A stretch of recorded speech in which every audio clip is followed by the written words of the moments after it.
I am welcoming you to our community meeting for District 33. Thank you so very much for taking this time to be with me. I have You're just now starting. So that you can see what we have, and I will, well, I've done the welcome. And we are hearing you, I think, in the background, Rosie. So do you want to make that announcement you were saying about the people that needed to talk? That they needed to go back out and sign in again as a panelist. Right.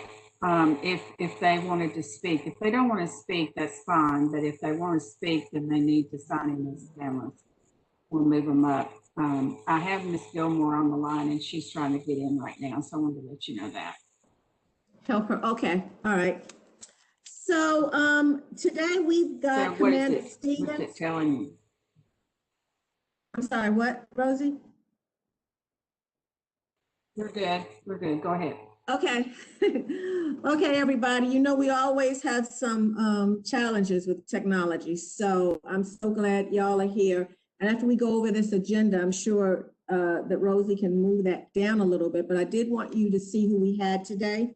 We've got Commander Stevens. You know, he has spoken to us before. He's going to talk to us about the traffic, the speeding, and whatever else he wants to talk to us about. And he's going to introduce, because he's got a guest with him today that's going to speak a little about the needs here in our area, recruitment-wise. So he will be introducing her. We've got Trustee Gilmore, who is going to talk about tax relief.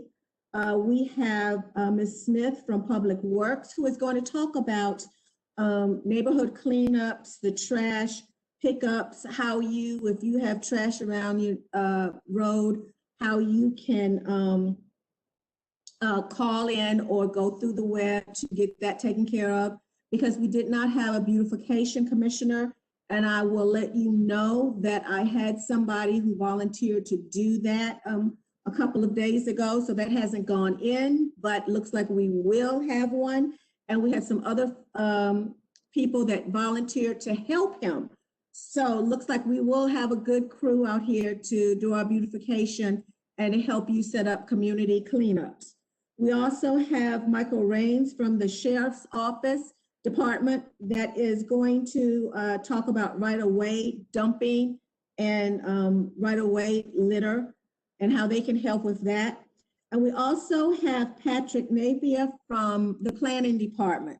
I asked somebody from planning because we have a lot of new developments going up in our area, and we have some that are going up, a lot that are going up that happened before I came into office. So we just need to have a little brief statement about what those are, just to let us know, because they're already going out. Then we've got 3 projects, developments that are going to present.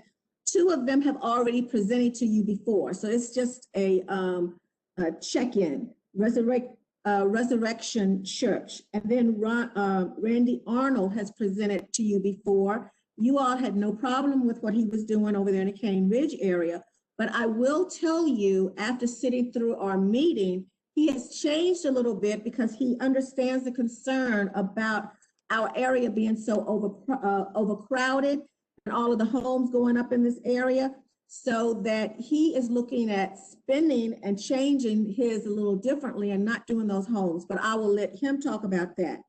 Then we have a brand new one that is on 1261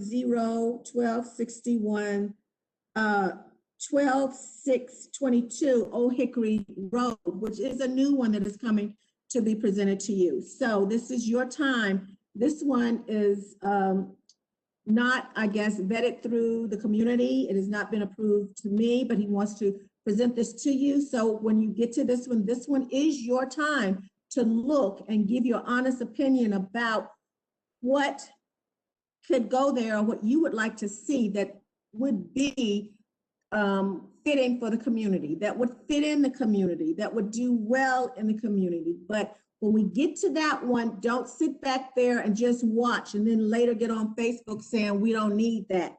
Now is your time to talk about it if that is what you would like to do. So that is me. Again, thank you. Welcome to everybody. Thank you so very much for coming.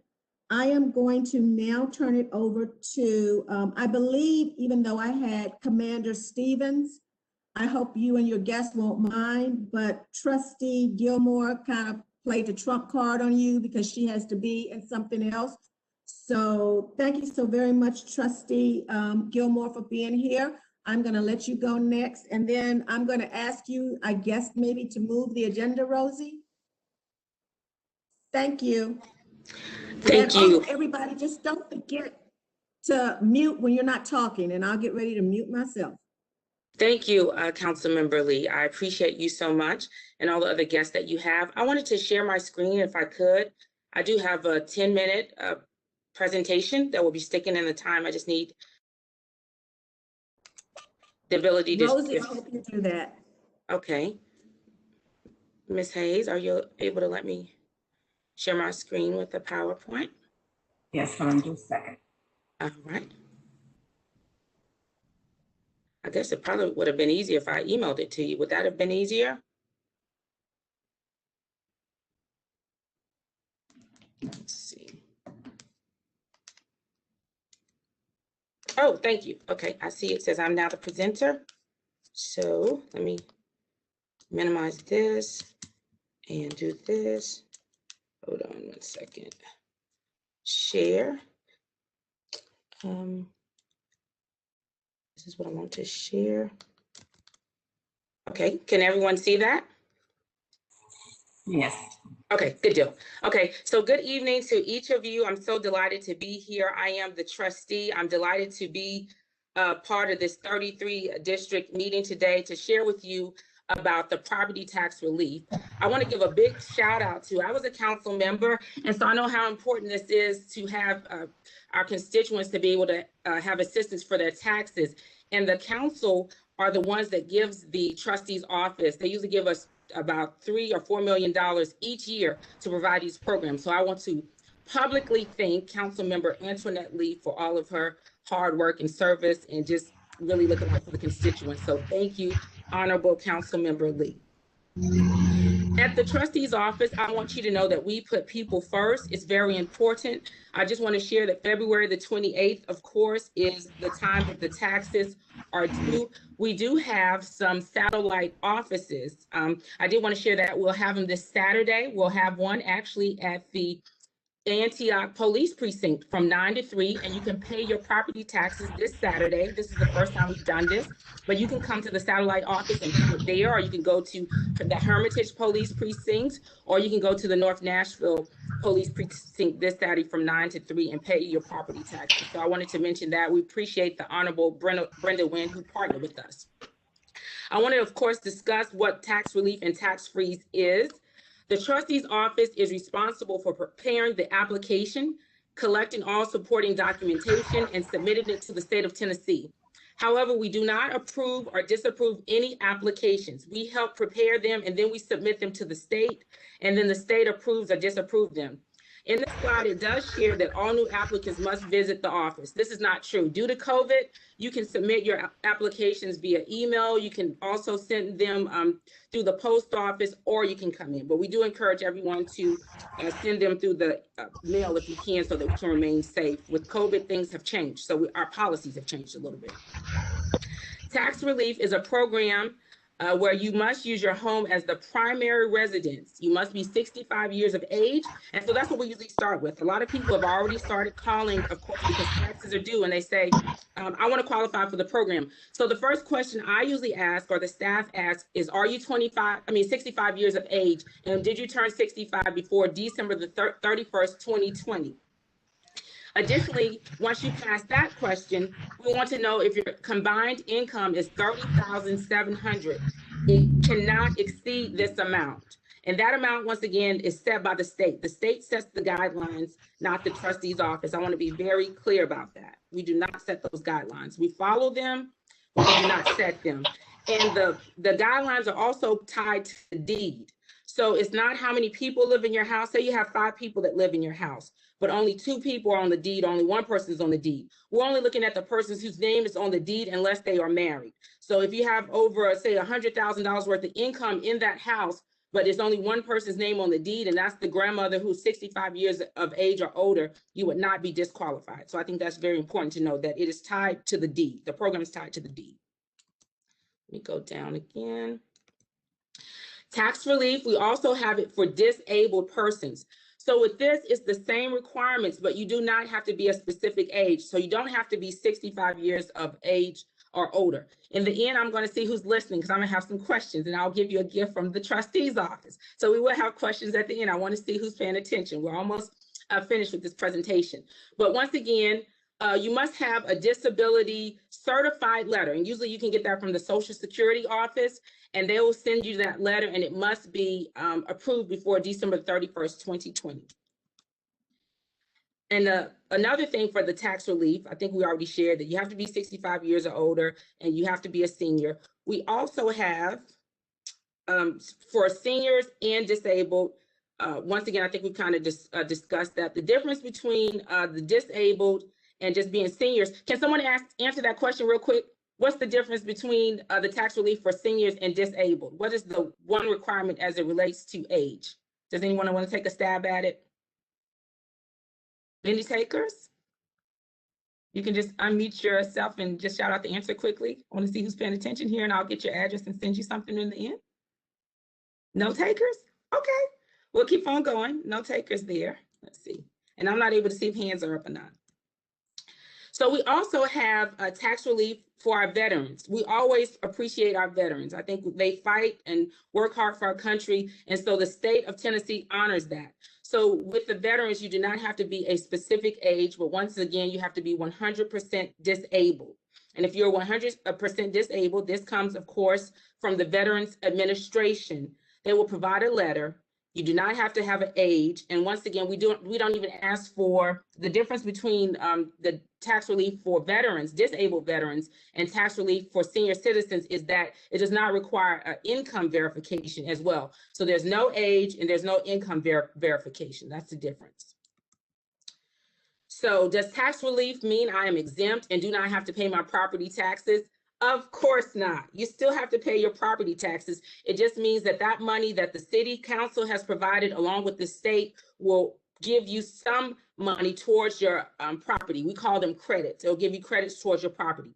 Does the state have a lien on my property? The state does not have a lien on your property. Once again, the state and Nashville, quick note, Nashville provides the highest match than any other county in the state of Tennessee. They provide 4 times the match that the state provides. So no, the state will not take your property. It's just a program that we believe in. We believe if you're 65 years of age or older, we've made a commitment as a city and a state to provide relief for those persons that meet those requirements. What if you have a mortgage? Once the payment is received by your mortgage company, we will send a check to you. We usually send a refund.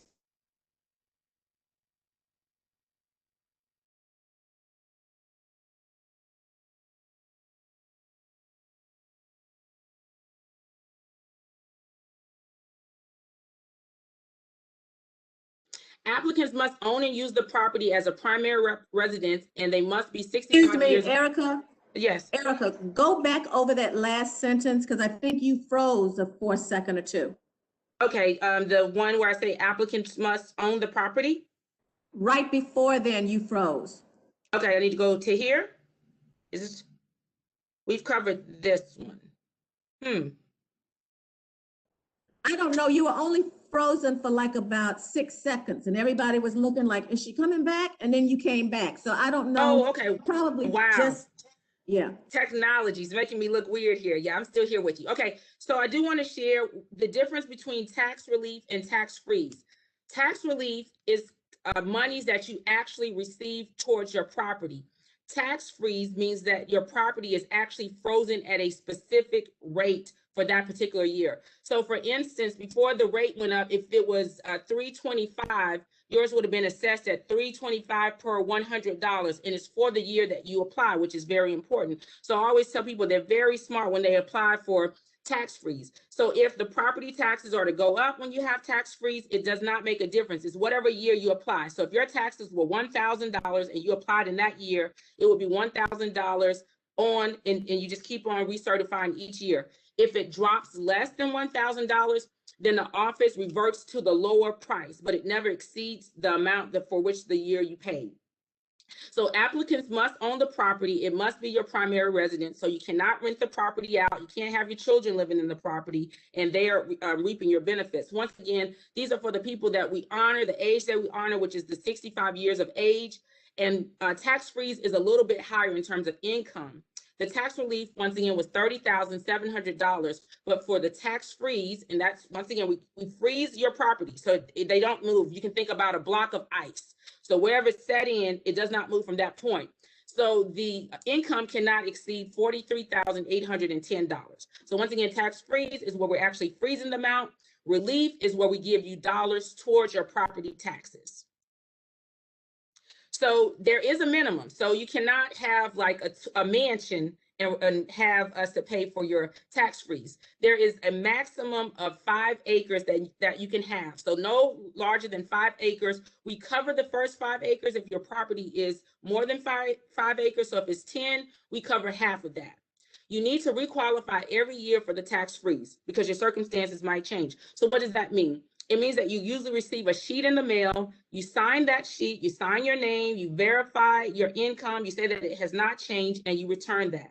The state, once again, they pull those applications and they do additional research to, in fact, verify that that information is true. So does tax freeze mean I'm exempt and do not have to pay property taxes?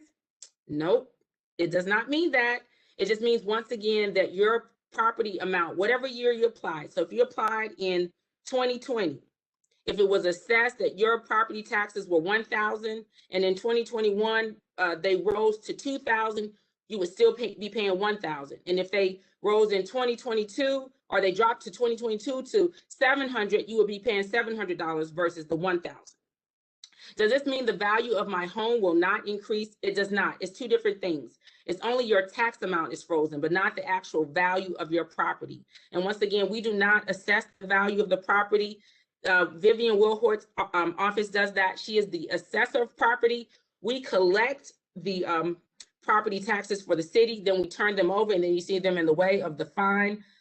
Police officers that we have, it pays for that. It pays for the streets. It pays for schools. So all those things that we collect the monies for, it goes towards that.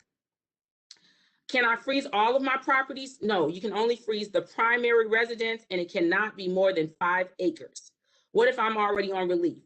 The tax relief and the tax freeze are two different programs. So if you qualify for tax relief, we encourage you to fill out an application for tax freeze, and you can be on both of those programs. So being on one program does not knock you off or prevent you from being on the other. But if you are on tax freeze, you cannot be on tax relief. And once again, that's because the amount that your income cannot exceed is higher. It's $43,810. So that's a little bit higher than the $30,700, which is required for tax relief. Okay, so we're coming to the end now. To be considered for the 2020 property tax year, your application must be filed and your taxes must be paid in full by April the 5th. So if you are behind in property taxes, you are not able to get on this program until your taxes are up. So if you are behind in your 2019 taxes, you would not be able to do that. But we have programs for you. We often refer people to the Metro Action Commission, where they give residents $500 towards their property taxes to help them get caught up. There's also the Resiliency Housing Fund that has identified certain zip codes. They provide monies, and they also provide help with mortgage assistance. February the 28th is the day that property taxes are due. However, it's my understanding that there's a resolution at the council. Sharon Hurt is Sharon Hurt is shepherding that bill. So I do hope that the other council members will support her. The bill simply states it gives us the power as the trustee's office, if it passes, not to charge the interest until March the 5th, because last week everything kind of came to a halt because of the snow. So that concludes my presentation. Are there any questions for me? If you need to reach us, you can reach us at 615-862-6140. Once again, the number is 615-862-6140. We have Ms. Hodge, who is our public engagement officer, and her number is 615-862-6140. So, Councilmember Lee, you did all of that real fast. You know you did all of that real fast, right? I was supposed to do it in 10 minutes. Did I do it too fast? Oh, I'm saying those numbers. I'm like, what? Okay, so I'll do it again. So the number is 615. Sometimes I talk too fast. 615-862-6140. That's if you need assistance. Once again, it's 615-862-6140. And then the number for Ms. Hodge, who is our public engagement and community outreach person, is 615-862-6140. 615-862-6140. And you can go to the Nashville.gov trustee's office to find any update. So I turn it over to you, Councilmember Lee. I thank you so much. Do you want to ask any of your constituents, do they want a question? We have one giveaway. I do. So Okay. Please do that. Okay, and can you see the hands? Because I can't see the hands right now with the screen. I can see hands if they put them up. If you all have questions, go ahead and put them up, or if that doesn't work, just say it out. I do have questions, but I'm not on Zoom. Okay, you can still ask your question. My question is about the Hobson Heights subdivision proposal. I'm sorry, that's not what we're doing right now. And that's not on this agenda. So there'll be another meeting when we can discuss that. So right now we've got the trustee Gilmore here. So if you have any questions about the freeze, that is what we'd like to hear. And anybody else that has questions about what she just said, go ahead and say those questions out, please, or raise your hand. And so I wanted to ask your constituents quickly, what is the difference between tax freeze and tax relief? What does one do? Which one provides money back to the taxpayer and which one freezes the property taxes and does not provide money back? Do you have any hands in the? No hands? I don't see any. Just let's give a little space and see if somebody will answer up. Remember, y'all, she's giving you a gift if you ask it right, answer right. Wait, I see Christine. There is a hand from a Christine. Okay. I would think the tax relief gives money back, tax freezes the money. Yes, very good. Good for you. We're going to get your information. Yay for Christine. You got the tax freeze and tax relief jeopardy. Thank you so much. That was very correct. So thank you so much. Councilmember Lee, I appreciate you. If there are no more questions. And you're somehow or another going to get her information so you can send her that gift? Yes, I was going to ask you if you would get it, or she can either put it in the chat section and I can get it. However you would like to do that. Or can she just email you? Because I don't see a chat set. Wait, the box came up. I don't know what a chat section is on my computer. Okay, that's fine. So, Christine, if you can hear me, you can email me at Erica, which is ERICA, and my name is listed on this PowerPoint. It's Erica.Gilmore, which is GILMORE at Nashville.gov.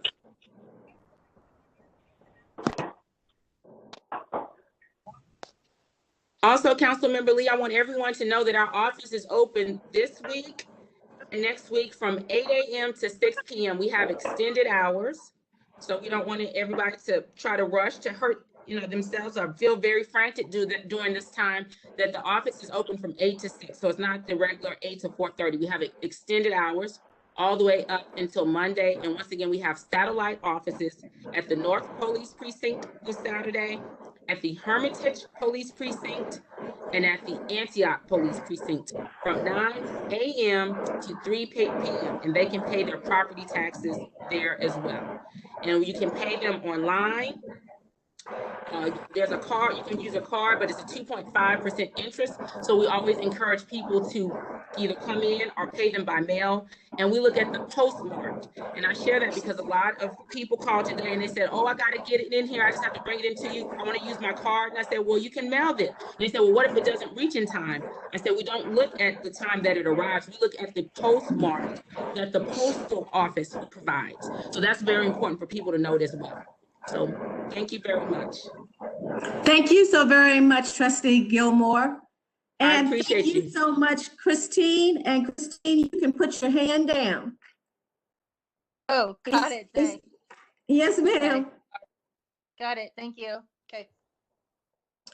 Thank you, Erica. Can we next have Commander Stevens? I'll turn it over to you, and then you can introduce your guest and go with that part as well. Absolutely. Good evening, everyone. That was a wonderful presentation by Trustee Gilmore. So we thank you for that. Council Lady Lee, we always appreciate the invite for us to have an opportunity just to speak to our community and just to have a little fellowship. I've said this before. I'll say it again. I prefer in person over the phone. Me too. Just so I can see and touch and all that stuff. But until then, we'll do it this way. Real quick, so District 33 is one of our largest. And I'm sorry, Commander, I'm going to interrupt you, but I think people are unmuted. So don't forget, once you finish talking, to mute yourselves, and I will as well. All right. We'll continue. So District 33 is a very large district, as you know, Council Lady Lee. So it's a lot of land. It's kind of the outskirts of Davidson County. But I will say I'm very proud to say that we have added an additional district officer out there. We now have 4 officers that cover the 30s. Since the last time that we've met virtually, we've added a power shift that work Wednesday, Thursday, Friday, and Saturday, which happen to be our busiest nights there at the South Precinct. As you know, we're very busy and understaffed, of course. So, but we've added, it's 9 officers and 1 supervisor, and their job is to help patrol, answer calls. So a lot of people have complained in my over a year that I've been here, that it takes you too long to get here. Well, we've added more. We have more police officers in South Nashville than we've had literally in years and years. As many of you may know or may not, it looks like we're of course the Harding Place South Precinct. It looks like there may be an additional precinct in the works, which would be off of Murfreesboro Road, which will help divide the land there and give you more officers as well. So I'm pretty excited about that. When I say we need more officers, it's a problem that the country is experiencing with people retiring from law enforcement. We need more, we need more, we need more. So we've invited, actually Tawana Chick invited, and I'm glad she was able to come with us, Officer Del Bosco with our recruitment unit. I know she's here with us. If we want to turn it over to you, Officer Del Bosco, and let you tell a little bit about the special stuff that you're doing at recruitment. Oh, hello, everyone. Thank you so much for allowing me to be here. My name's Cassandra. We newly created a recruiting team in November. So I spent about 18 years of my career in patrol. My heart is with my people and my community. That's number one. And we're excited about everything that's been going on with the new leadership.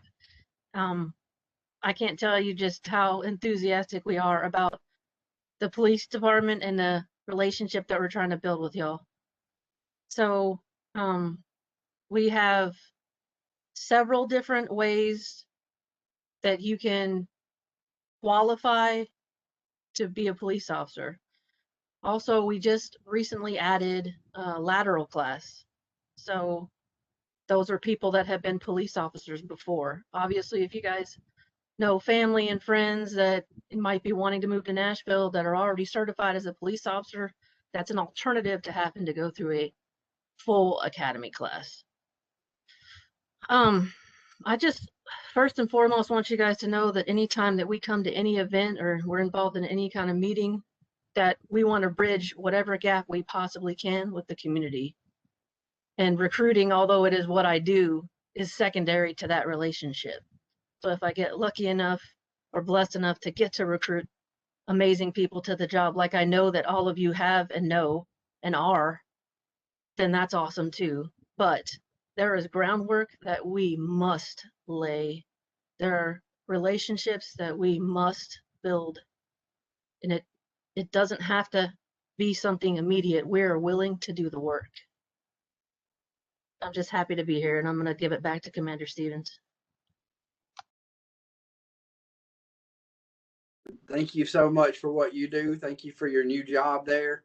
I could tell you, many of you may not know, but my mom works for the police department, worked here for over 30 years.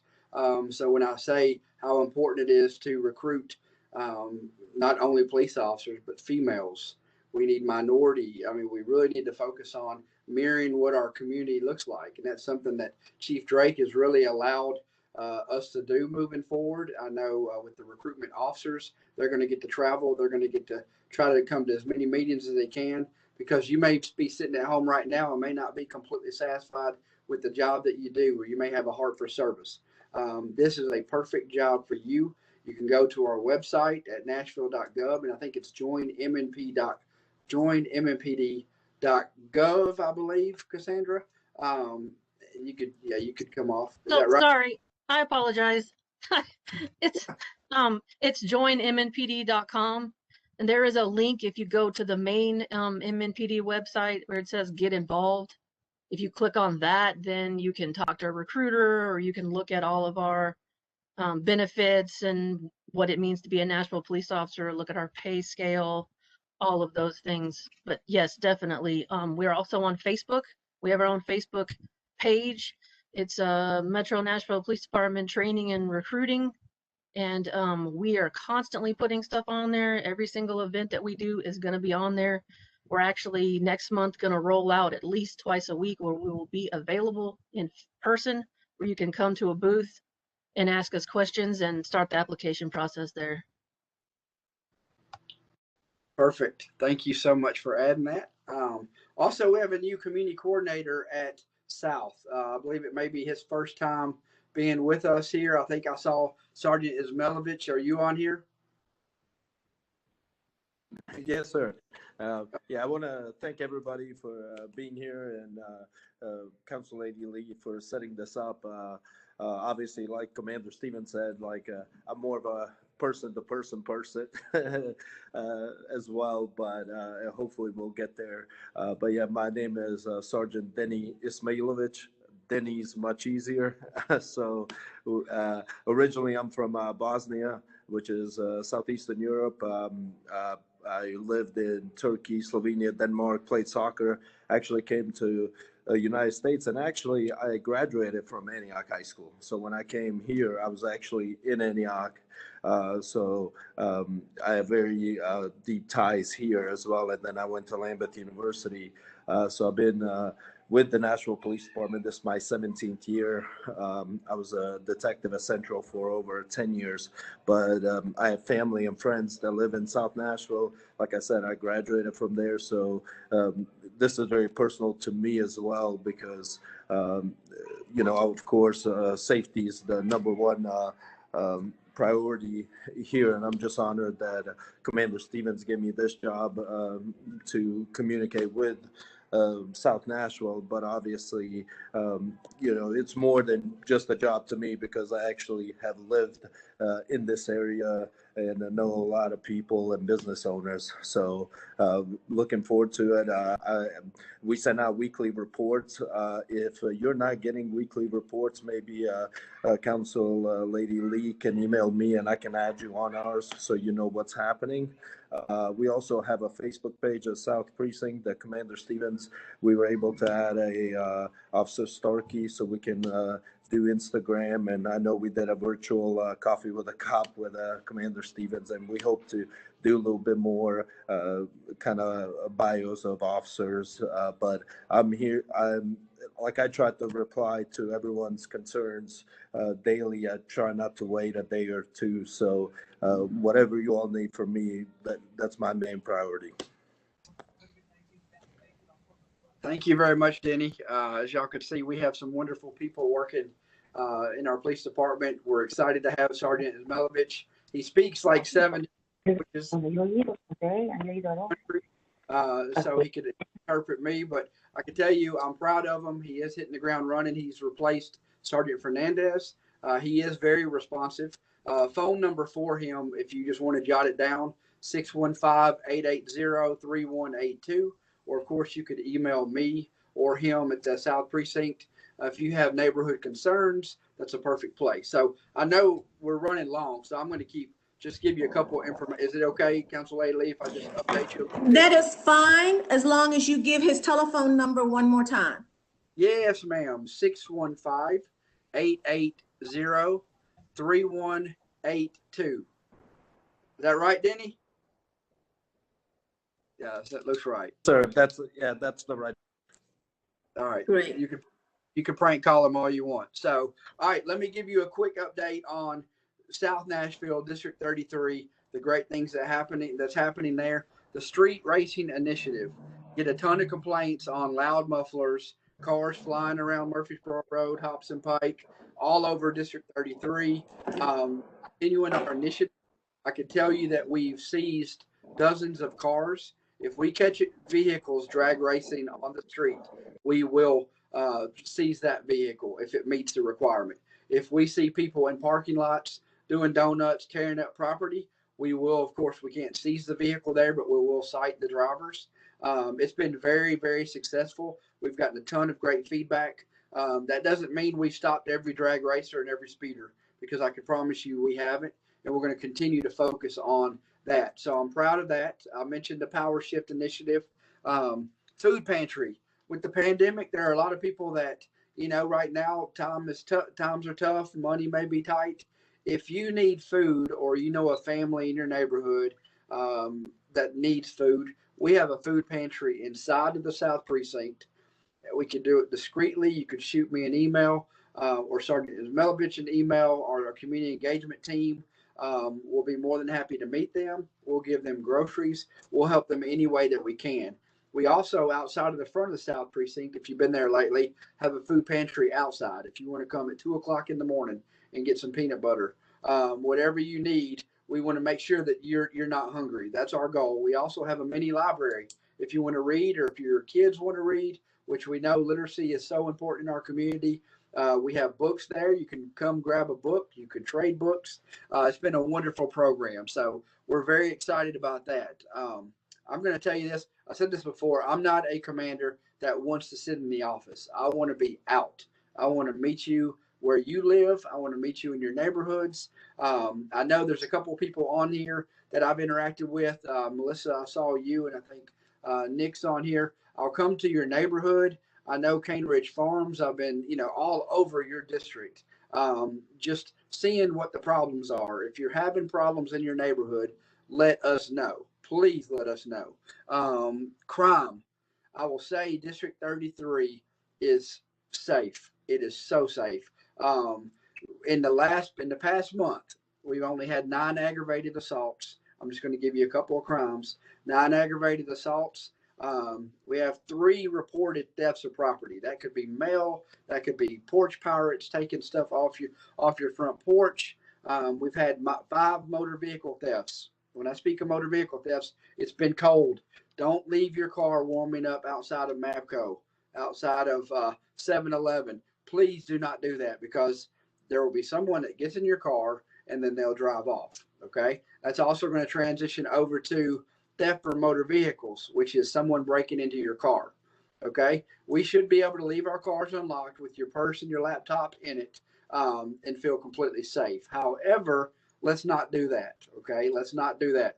Lock your doors, take your laptops, take your phones, take your guns, We've had almost 20 guns stolen since January 1st in South Nashville. The number I saw out in the 30s, out in your districts, we've had 7 or 8 stolen in your area. please do not leave a gun in the car. I could tell you just yesterday, there was a gun that was stolen out of a car. That gun was used yesterday to shoot at some people on Nolensville Road. If you saw that video, it was a road rage situation. The suspect was in a stolen car, had a stolen gun. When I say they're using the guns against us, they are. So please, please, please get a little gun safe, carry it with you, whatever you have to do, be safe. So that's on that. Park smart in general, lock your doors, your key fobs, take them with you. If you park outside of your home or your apartment complex, if you have a garage door opener, take that out. It's little small things that will prevent you from being a victim. We've had 15 theft from motor vehicles in the last month.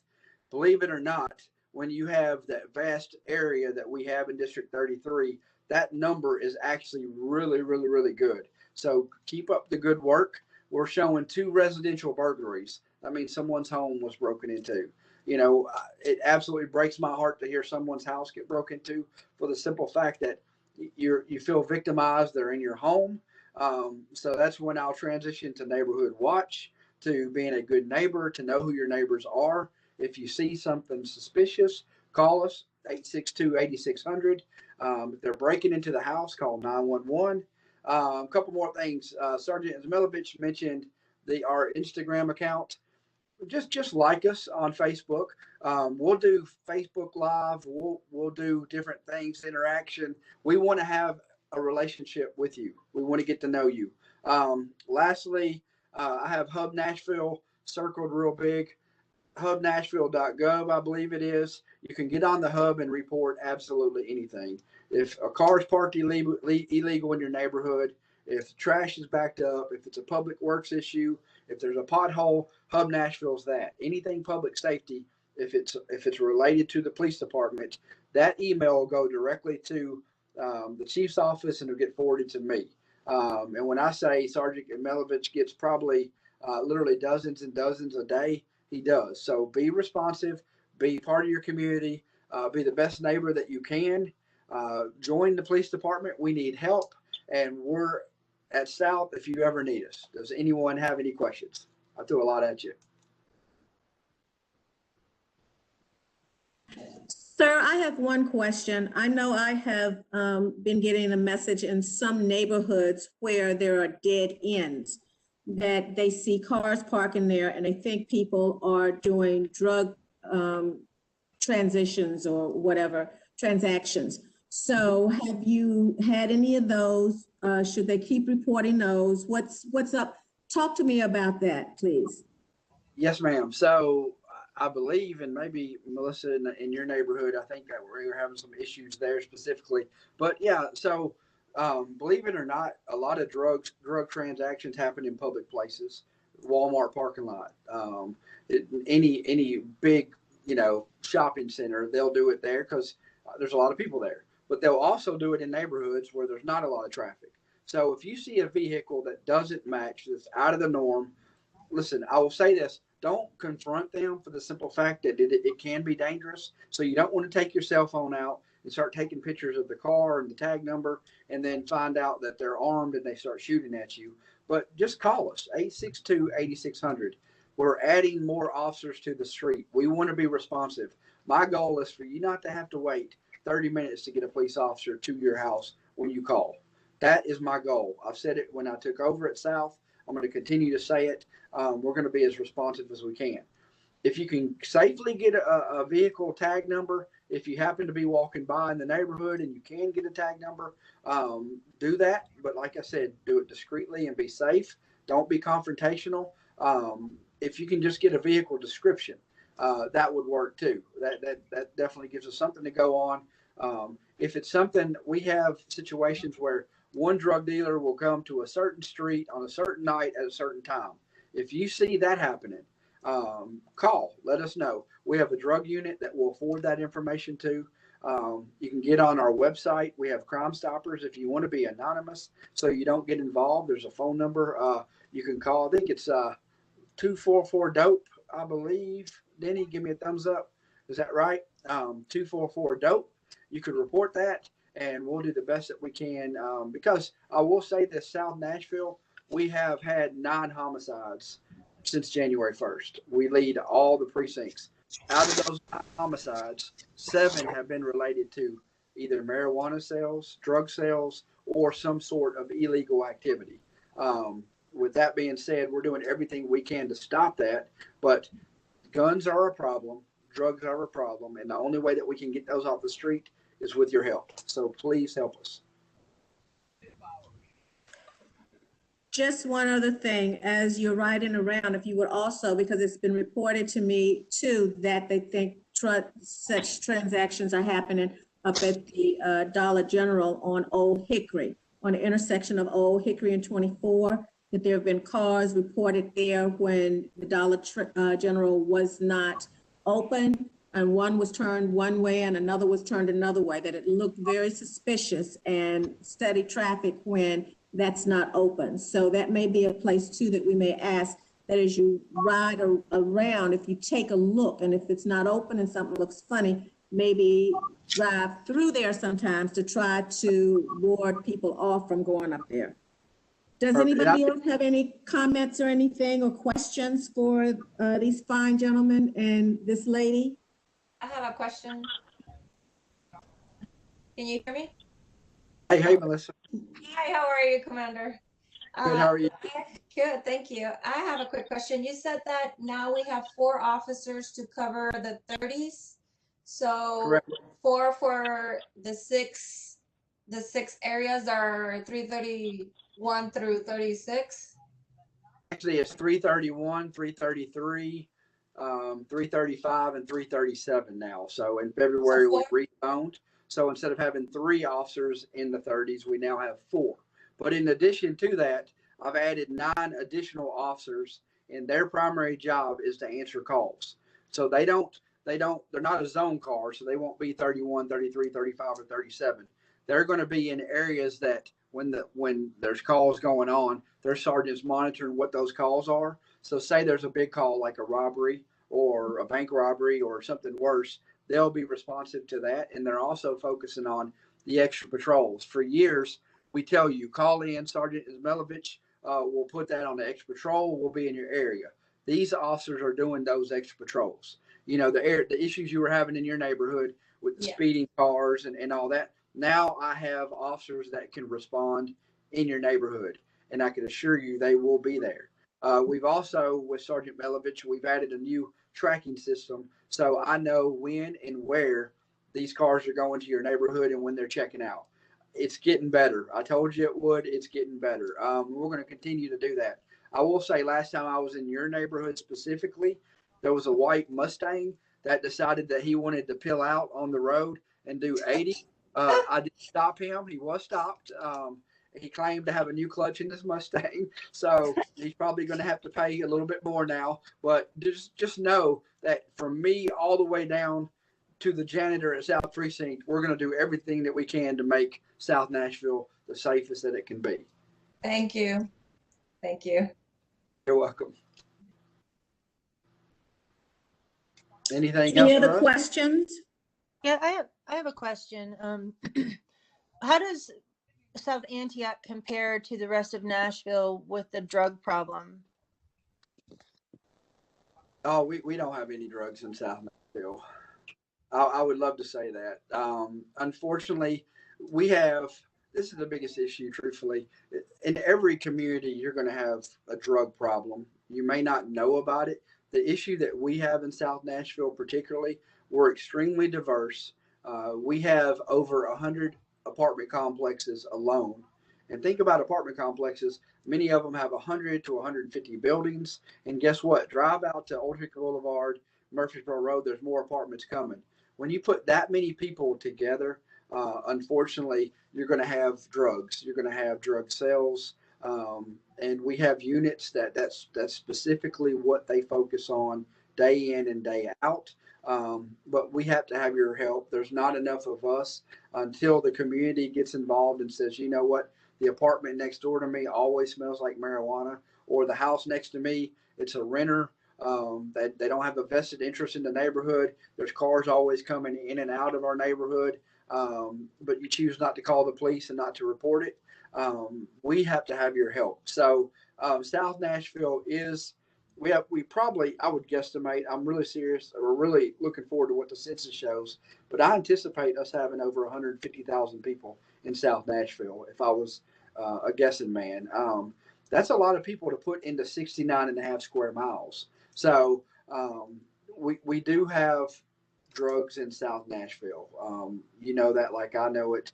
We just have to have your help in making sure that we make it as safe as we can. Did that answer your question? Yeah, I mean, well, I guess I'm just wondering how we compare to the rest of Nashville. Is it everywhere, or is it higher here? We're in South Nashville. Okay, I mean, if you know, my thing, there's some parts of Nashville that probably don't have the same issues that we do with drugs. I know, like the Central Precinct is only 4 square miles. East is like 12 square miles, so they're not going to have the same problems that we have. West Nashville is not going to have the same drug problems. I would say South Nashville is like probably one of the leaders in the most drugs because we have the most people crammed here. So, you know, it's not a great answer. It's not scientific by any means, but I can tell you from my time, I worked in South Nashville as a patrol officer.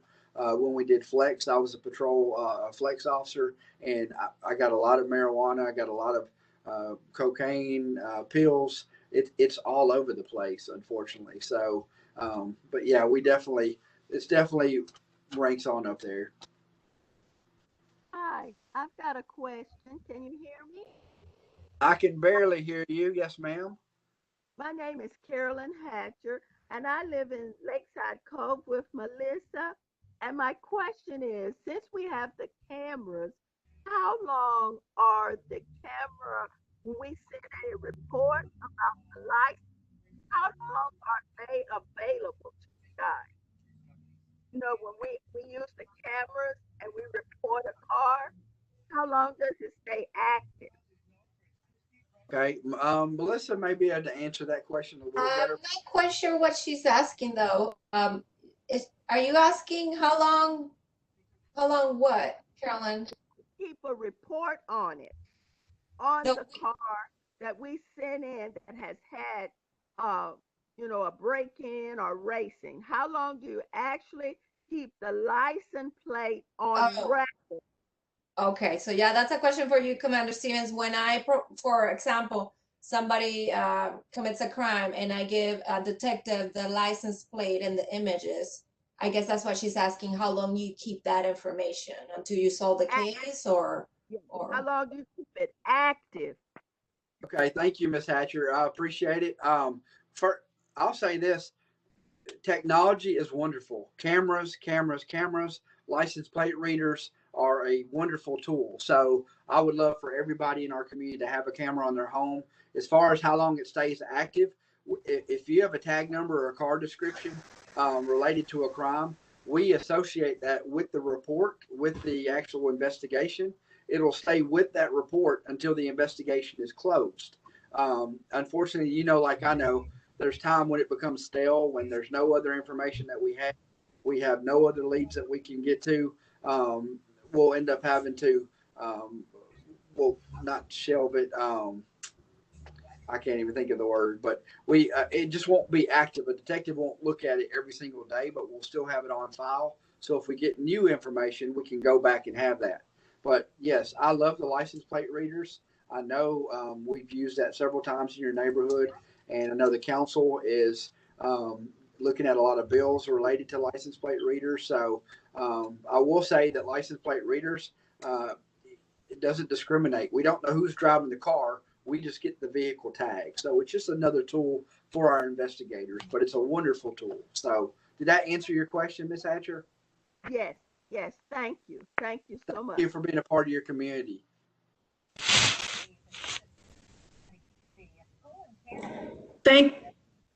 Thank you all so very much for being on Yes, ma'am. and coming out, and hopefully we'll be able to meet in person soon so that we can have the community see the folks who are out here to try to protect us.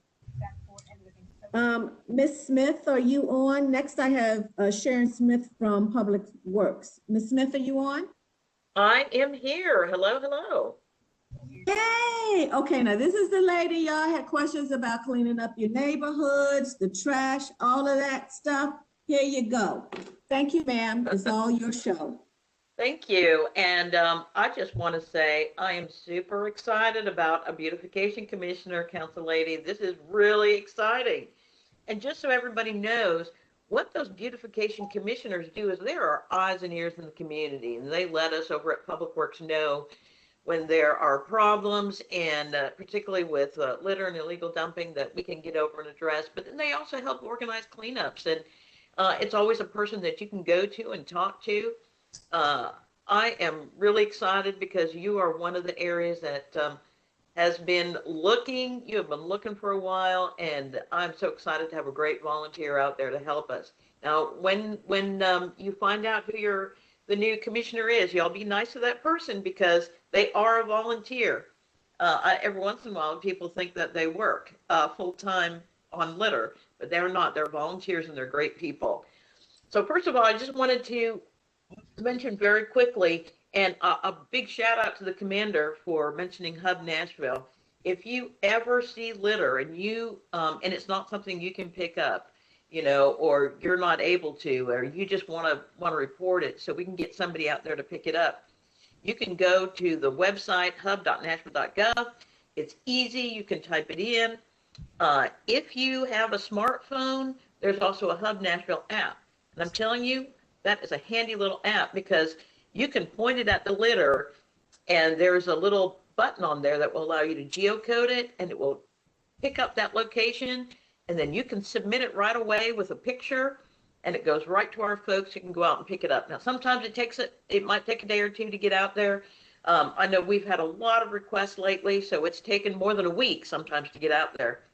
But we really appreciate that. And finally, your other option is to call 311. We really like people to use the website and the app because it makes it a lot quicker on the phone. The Hub Nashville staff are not only taking calls right now on, all the different kinds of things, just like police issues and litter, but they're also working with the COVID requests and questions too. So you can imagine those folks get a lot of calls. So we really appreciate you using the website and the app, but if you can't, you call 311 and they'll help you. And just to clarify, Metro Public Works is responsible for litter and illegal dumping on roadways and, alleys in Nashville that are city streets.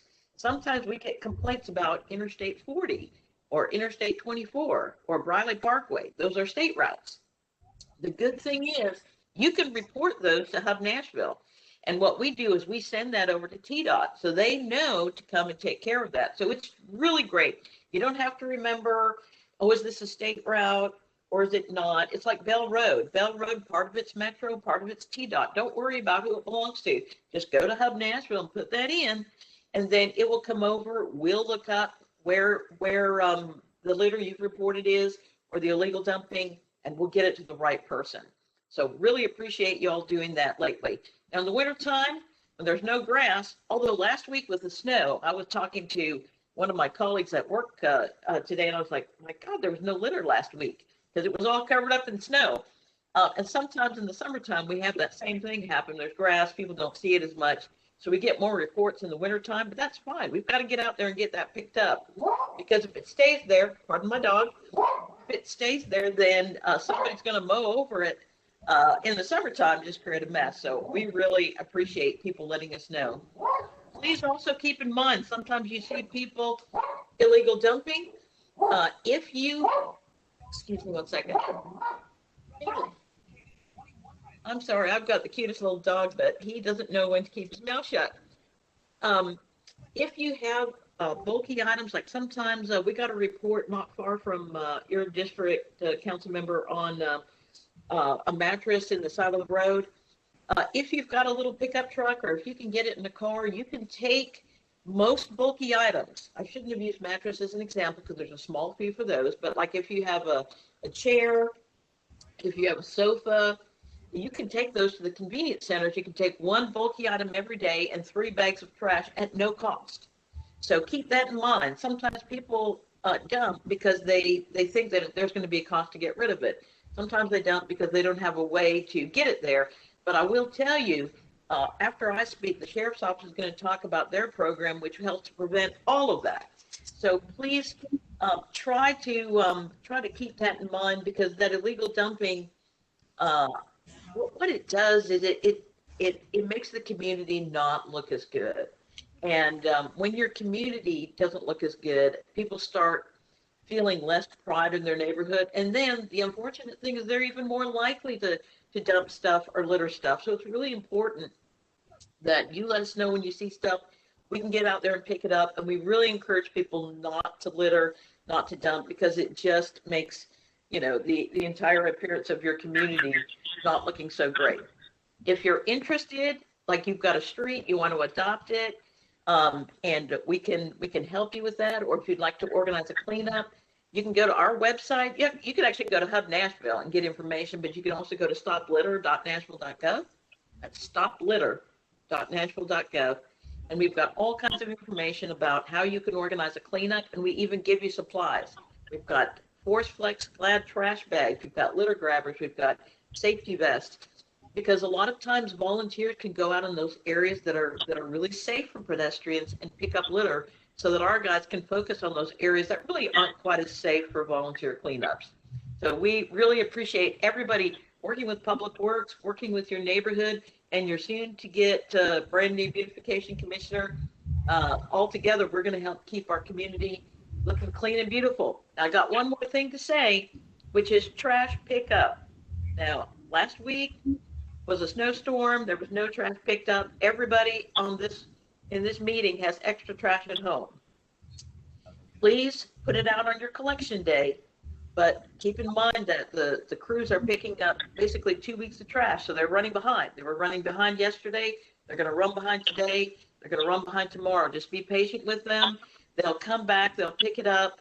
If you have a trash cart and you need a little, and it's too full, put that stuff in good bags and set it by the cart. This is the only time we're going around picking up overflow, because last week was just an unprecedented week. So thank you all so much, and I would be happy to answer any questions. I have a question. Is it possible to get some more like no litter signs put up around here? Because I noticed we don't really have many of those, if any.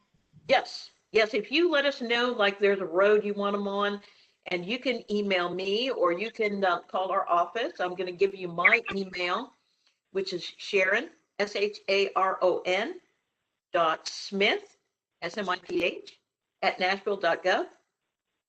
You can also call 311 and tell them you want some signs, and that will come over to my folks as well. We have those really nice Keep Nashville Beautiful, no litter signs in English and Spanish that we like to put up in the neighborhood. They look really good, and it just reminds people to kind of take pride in their community and help keep it clean. We would love to put some of those up. Sometimes we're not really sure where people want them, so we really do appreciate when people reach out and just say, hey, I've seen litter in this area. I'd love to have a sign here. It's a great question. And also, I walk my dog, and there's a car stuck back in the woods somewhere. Can you guys pick up a car if I tell you about it? It's like a burned out. It looks like they probably stole it when joyriding, smashed it, and drove it into the woods.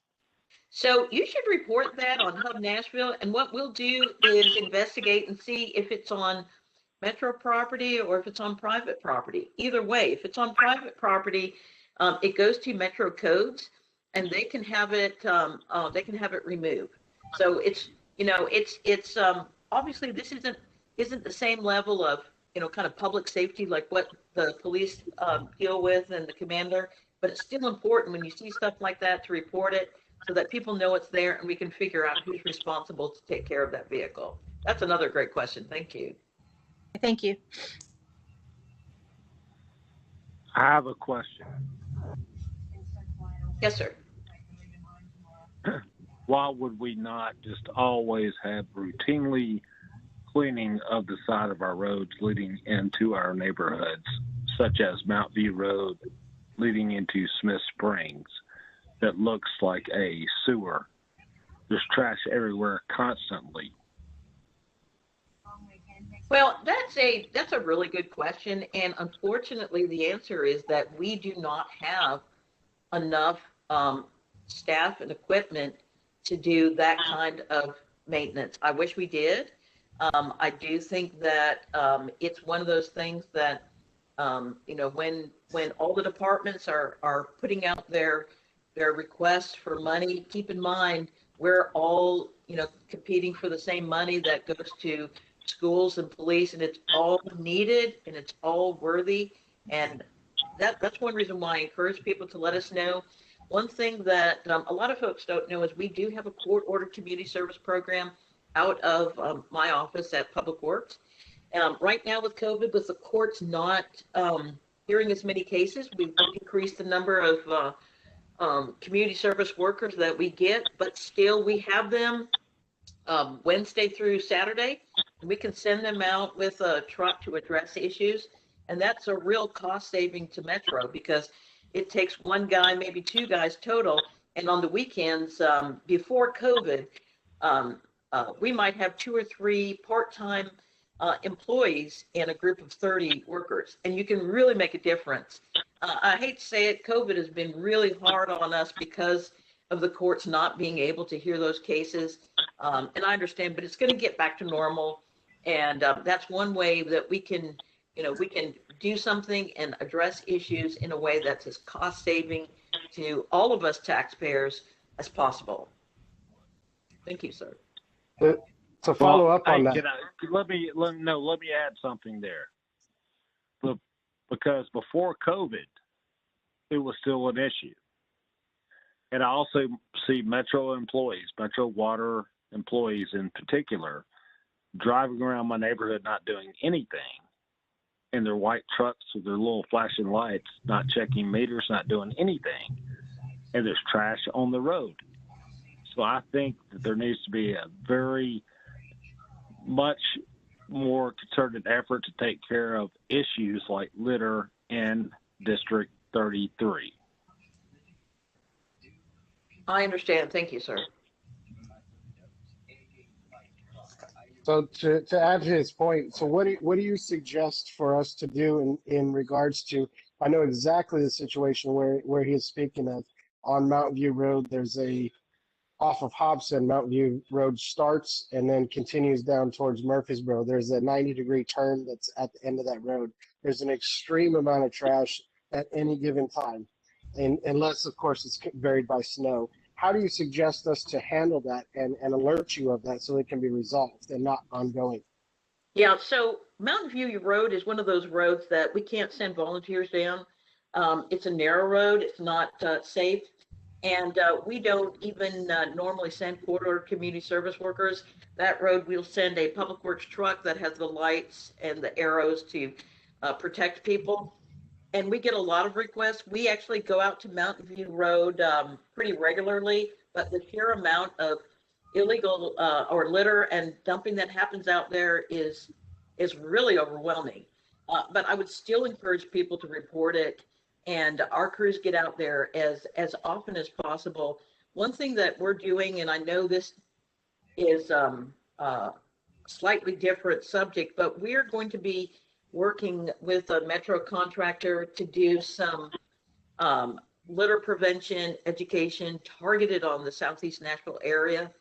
Back a couple months ago, I think it was in November, we had a meeting with council members, and it was open to the public, and we talked about litter in the Southeast Nashville area.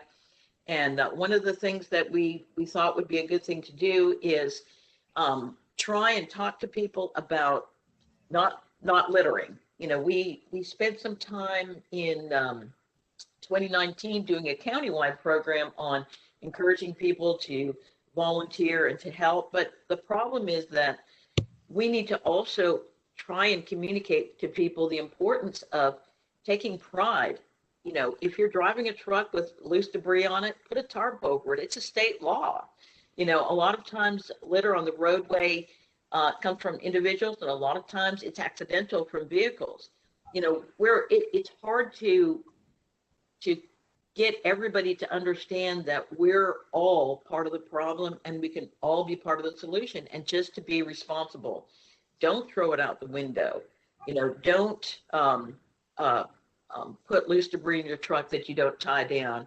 And whenever you are driving out there or you're walking in your neighborhood, and you see people doing that, it's discouraging. And I talk to a lot of people about how that they feel it diminishes property value. So I understand it is, and I wish that we had a way to do regular, like every street, every month. At this point in time, that's not something, that we have the staff and equipment to do.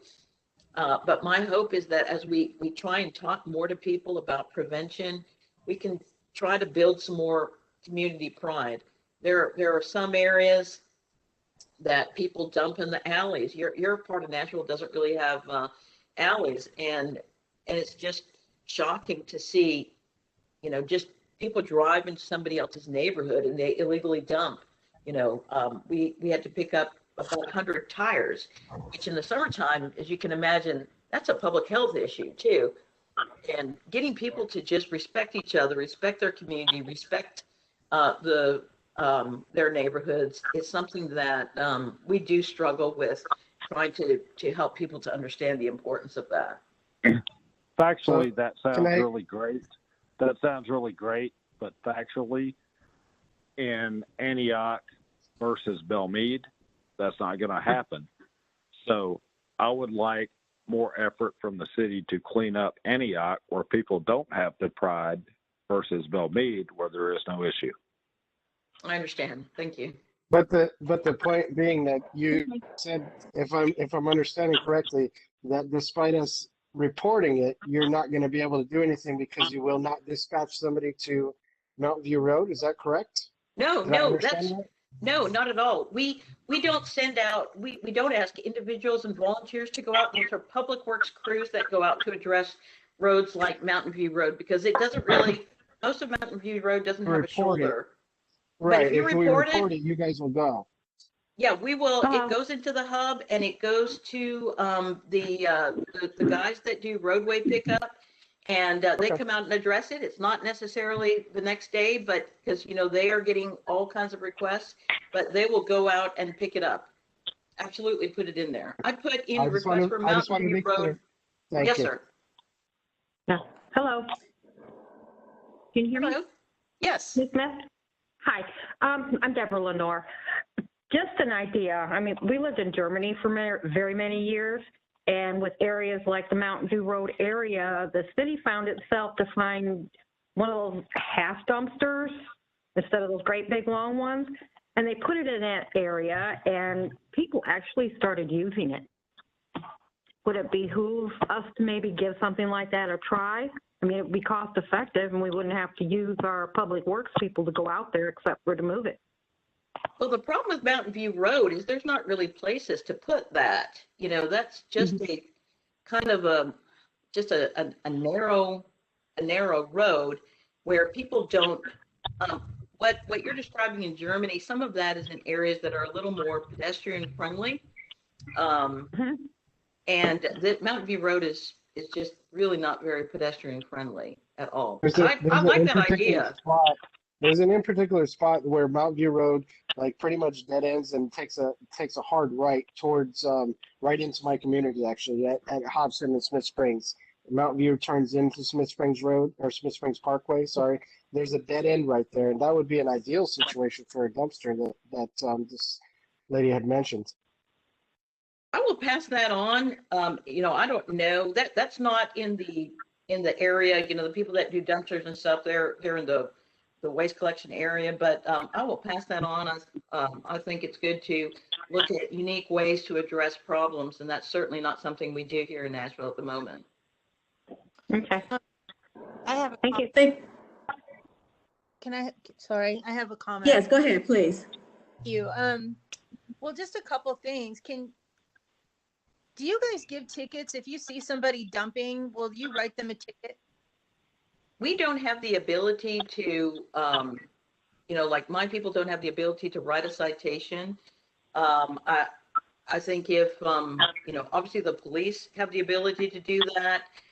We do have an inspector at Public Works that if they catch somebody illegally dumping, they can take them to environmental court. It is very difficult to catch people illegally dumping. Usually they do it at night.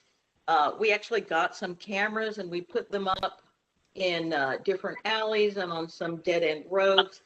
And we caught one gentleman illegally dumping 2 deer carcasses. And that's the only thing we ever caught. You've got to get the vehicle, you've got to get the license plate, you've got to get the person. And, you know, the whole process for taking somebody to environmental court like that with that much evidence becomes really, really hard. Even in alleys where people dump, and we've set cameras up, you'll see the car maybe, but you won't be able to get the license plate. So, and I'm not making excuses. I'm just saying it is not easy to do that. State law doesn't allow citations to be over $50, which sometimes the cost for us to go out and pick up the illegal dumping will be way more than $50. But we're limited by citations that can be issued to that $50 by state law.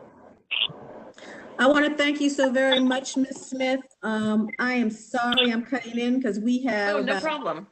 15 more minutes, and I know planning is going to take probably a while too, but I just want to say that it's wonderful to see you when you are the one that I'm just always texting and emailing. But I will say to the community, please, though, if you do see stuff, because when you tell me, all I do then is send it to her. So it's the same way to cut out a middle person if you dial a 311 or put it in the hub when you see trash and where it is. So now we have from the sheriff's office that is also on the same vein. Mr. Raines, are you with us? Yes, ma'am, I'm here. Good evening. Great, sir. Thank you very much. Well, I don't know how you can follow that act with Sharon, but about all I have to offer is we also do the litter removal as well. I know it's kind of, you know, sometimes you don't realize how big Davidson County actually is until you try to service the entire county, with it being 533 square miles. But another thing that we offer, a service that may be of some assistance, is the bulk item removal. What we've found is in some areas, we've tried to put our information out there that some people don't know that we offer, and that is a bulk item removal where we will come to your home. If you call our office, it's 615-880-3897, and they'll take your information, let you know what day, and if you set those items out by the curbside, we will have a crew come by and remove those. Other than that, I kind of piggyback off of what Sharon does as far as the removal. Of course, COVID has affected us too, with courts being closed down. We certainly, our workforce has been diminished because of that significantly. But if you have a certain area that you need to get addressed, give us a call as well. Let us know, you know, where that area is, and we'll certainly try to make that a priority and get that taken care of.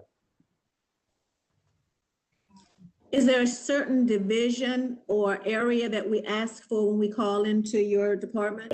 It'll ring directly to what we call our correctional services division. And those are what we would typically call the inmate road crews. Those are the inmate labor crews that go out. Well, thank you so very much for taking time. Does anybody have a quick question? What's the phone number? Could we have that? Yeah. Can we have the number again, please? Yes. 615-880-3897. Does that include all of District 33? Because I know, for example, our neighborhood does not qualify for the bulk pickup from General Public Works based on we're considered rural. We have private trash pickup and whatnot. No, that has no, if you're a resident inside of Davidson County, whether you own, rent, that has no bearing. Perfect. Thank you. Just once a year? I always thought you could only do that once a year. Is that true? We don't limit it. You know, if it keeps coming up as a reoccurrence in our system, we may bring it to your attention that, you know, we need to be able to, you know, service other people. But you know, our people do a really good job of staying on top of our workload. Thank you so very much, sir, for spending time with us. And hopefully you can come back because these discussions seemed like people had other discussions to see how it goes. Maybe you can come back and be with us again. But thank you so very much and be safe. Okay, so now Metro Planning. Patrick Napier, are you with us? Yes, I'm here. Great. If you can kind of give us an overview of some of the different things that are the developments that are happening in our area. I'm sure you will get a bunch of questions after you finish about different ones if you did not cover those, but just kind of some of the things that are coming or that have already started. Okay, so we do have 3 cases that I believe are on the list for tonight, and I'll briefly describe those. Bear with me 1 second. I'm going to load up some of my notes. I was a last-minute stand-in for Lisa Milligan, so. Oh, okay, and they may not have really explained. So what we're looking at, there are buildings, there are developments going up all over in our district. And most of them happened before I got in. Some of them we know what they are, some of them we don't. So that's what we're asking, not necessarily a permit because I haven't approved them yet. So that's not there. But what we're talking about are things that are either building and they have broken the ground, putting stuff, but we don't know exactly what it is that they are putting, or things that are ready to break the ground, have gone through everything, and they're coming, and we don't know what that is. So that's the type of thing that we want you to let us know what is where, if that makes sense. Well, that is a big question. What I would answer that with is that we use the Development Tracker website to track all of the pending applications that we have under review for planning scope. There may be, it could be tens or even hundreds of projects that may develop under their existing zoning entitlements, and planning would have no knowledge of that because those folks are building under those entitlements, which they're already permitted to do. For instance, if it's just a regular single family zoning and someone tears down a house and constructs a new house, planning never reviews those things. Those are reviewed by the zoning and codes folks, and all of the building plans review, fire, public works, if they have relative reviews pending the scope of the permit. Now, if someone is seeking to subdivide property or rezone property or even change the community plan assigned to a piece of property, those are the things that planning and land development will review. For instance, the proposed developments that we have on the agenda, the Hobson Pike Windcrest Trail, we are reviewing a plan amendment for that along with associated rezone. And the rezone is a request to change from RS10 to Office Limited. We do have a community meeting scheduled for that on March the 4th. And it also does have a plan amendment change, which is to go from, which I believe is currently T3 Neighborhood Evolving, and the requested changes to either T3 Neighborhood Center or Transition Policy. So the T3 Neighborhood Evolving would only be residential. And in those areas, we often see a mixture of housing types, whether it be single family or multifamily. It could be anything from what we call a detached cottage to attached townhouse. And what we see is relative to the areas in which the property is located. It's also relative to the intensity of the streets that the property fronts and the surrounding built environment and context. Next, I'll move on to the Old Hickory Boulevard.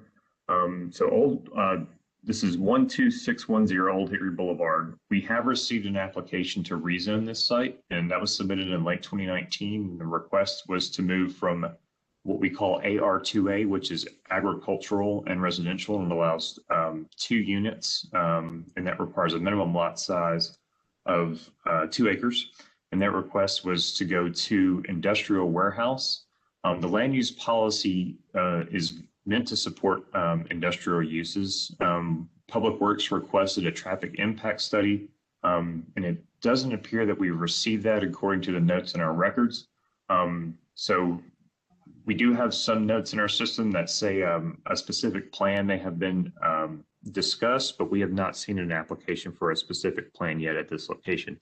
I will also note that that property is located within a very large area of industrial policy land, which currently has industrial uses.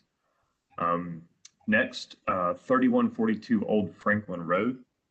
This property is currently zoned AR2A. It's located within an area of T3 neighborhood evolving policy and is right across the street from the Century Farms SP. So far, our records indicate we don't have anything that's been applied for on the property, but we do have several subdivisions, a multifamily property that are currently under review just slightly to the west of that site.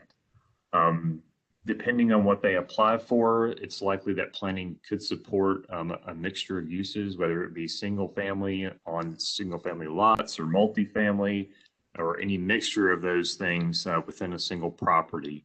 And it's likely we may support slightly more intensity than what we normally would, because it is adjacent to a very intense commercial use in the Century Farms SP. But that's just a broad overview. Once we receive an application, our entire staff provides comment.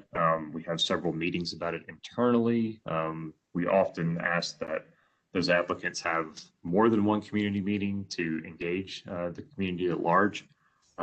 So, our review process is active and ever evolving when we review applications. And then all of these applications will also require public notice to be sent out, as well as signs to be posted at the property frontage. And those are consistent with the rules and regulations of the Planning Commission and the Zoning Code.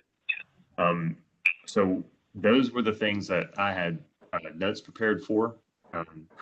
Okay. Milligan, who is So our planning manager.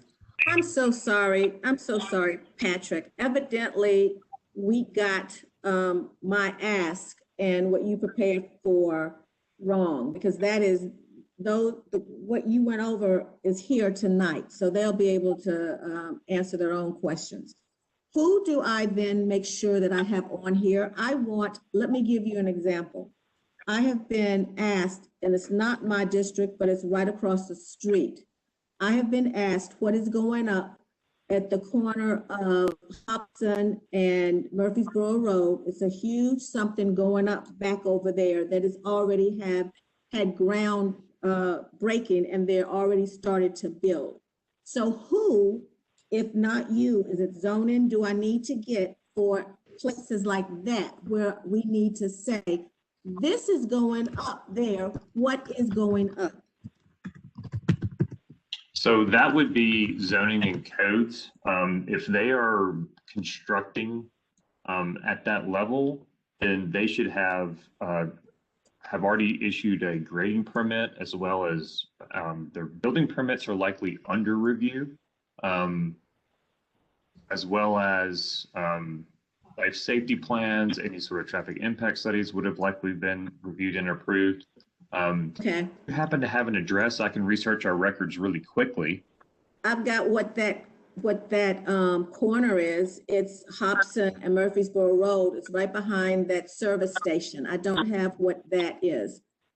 But it sounds like I need to have another one and have zoning and codes here, because there are quite a few. Like there's a large place down on Old Hickory between Pettus and like Cane Ridge, that there's a large something going.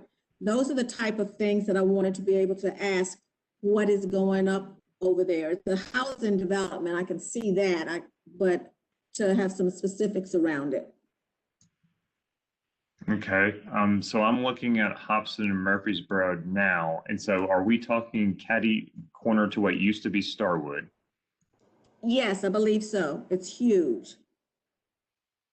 Okay, so let me look at my parcel viewer. Hang on It's just one not, second, and I can get us some background. it's not catty corner to Starwood. It's like across from Starwood. It's behind the Shell. It's towards 24. It's like southwest from the Shell, right behind the Okay, Shell. Right behind the service station. Yeah, going away from okay, Murphy's Shell. and bear with me one second. I think there's Okay, so actually that would be 1717 Hobson Pike, I believe. So that is currently zoned MUL, which is mixed use limited, and it's actually owned by MDHA, which of course is Metro Department Housing Authority. So if they're developing that, it's likely being developed under the existing zoning entitlements, and planning would not have any plans under review for that site.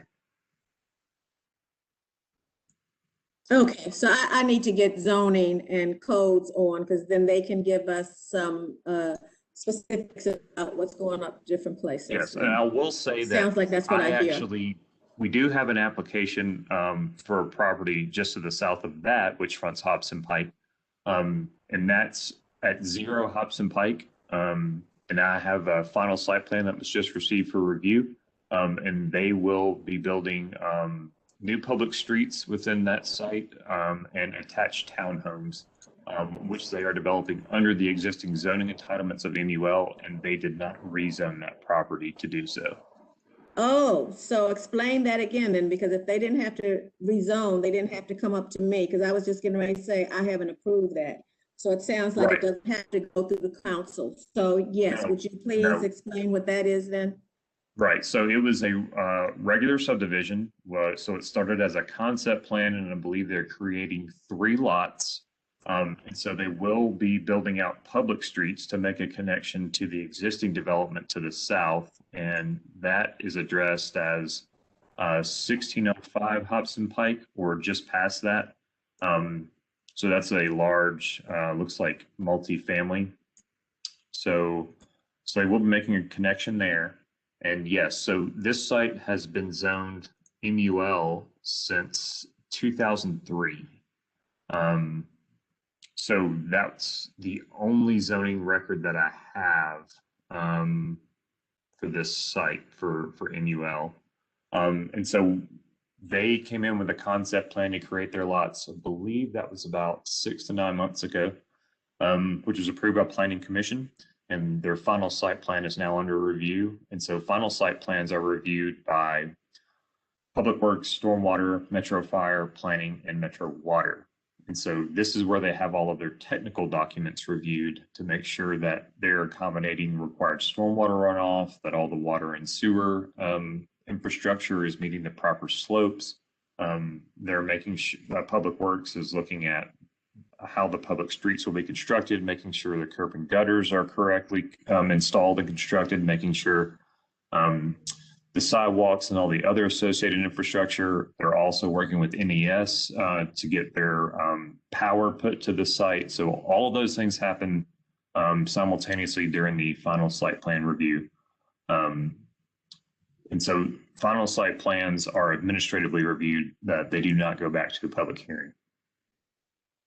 Okay, so that doesn't have to go through council. We don't have to vote on it. So it's coming.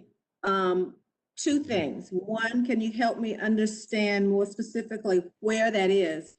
And then 2, where do we have to contact, or what are our moves now if we don't want the multi-family homes to come in there, since they don't have to come through council? Well, as a council member, I guess it would be within your power to rezone it, but the current zoning allows for that use. And so that site is directly across from the old Starwood property, to the west, across Hobson Pike. Oh, then do you show whose district that is? That is Because actually in Council behind District the, 32, so that might be on the yeah, line. yeah. Council You said Lady, that can I is, make a couple of comments on that? The zoning is, as the man says, it's been zoned for quite a while. There were 30-something building permits issued back in August, probably August 21st, I think, authorizing about 400 units to be put in there. Yeah, it's big, and you can go by it, you know it's big. And, you know, I've looked at it, and I don't see anything not approved by it. It appears to have complied with everything I can see, because there was no zoning change requested or needed.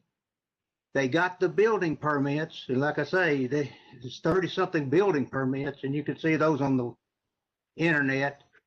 So everything's there, but it's big, but it's already been done. I don't see, since the permits have been issued, construction is well in progress. The units are going. They're probably going to be completed within 2-3 months. And that's just that's about all the information I have on it, except I couldn't find anything wrong with the paperwork or anything like that. I appreciate you. Thank you so much, Billy. I kind of wish they had said something like everybody was over in here when we were trying to do something with Starwood, and then that's right across the street from us, and that's going to be huge. I wish somebody had invited us to some of those. Let me make one more comment on that, and I hope I don't step on anybody's toes. Maybe I do step on somebody's toes. The Starwood council meeting that defeated the Starwood proposal was done on something like August 18th. It's a Tuesday, I believe. The 34 permits that I'm talking about were issued the following Friday. Now, you can take that, I don't know, it just, that's what happened, and it's documented in Metro's record. You can check me out on that. But that's just kind of the way things work. And that's just for information. I can't back up any more than that. All I can do is go on the internet and see what's out there. Yep, I appreciate that, but that's interesting to know how, yeah. Okay, thank you. Well, I guess, thank you so very much, Patrick. I think what I need to do the next time is have codes and zoning here for more of what I wanted. And please excuse us that we are running over but I want to say thank you again, Patrick. And I want to say we're going to the proposed developers now.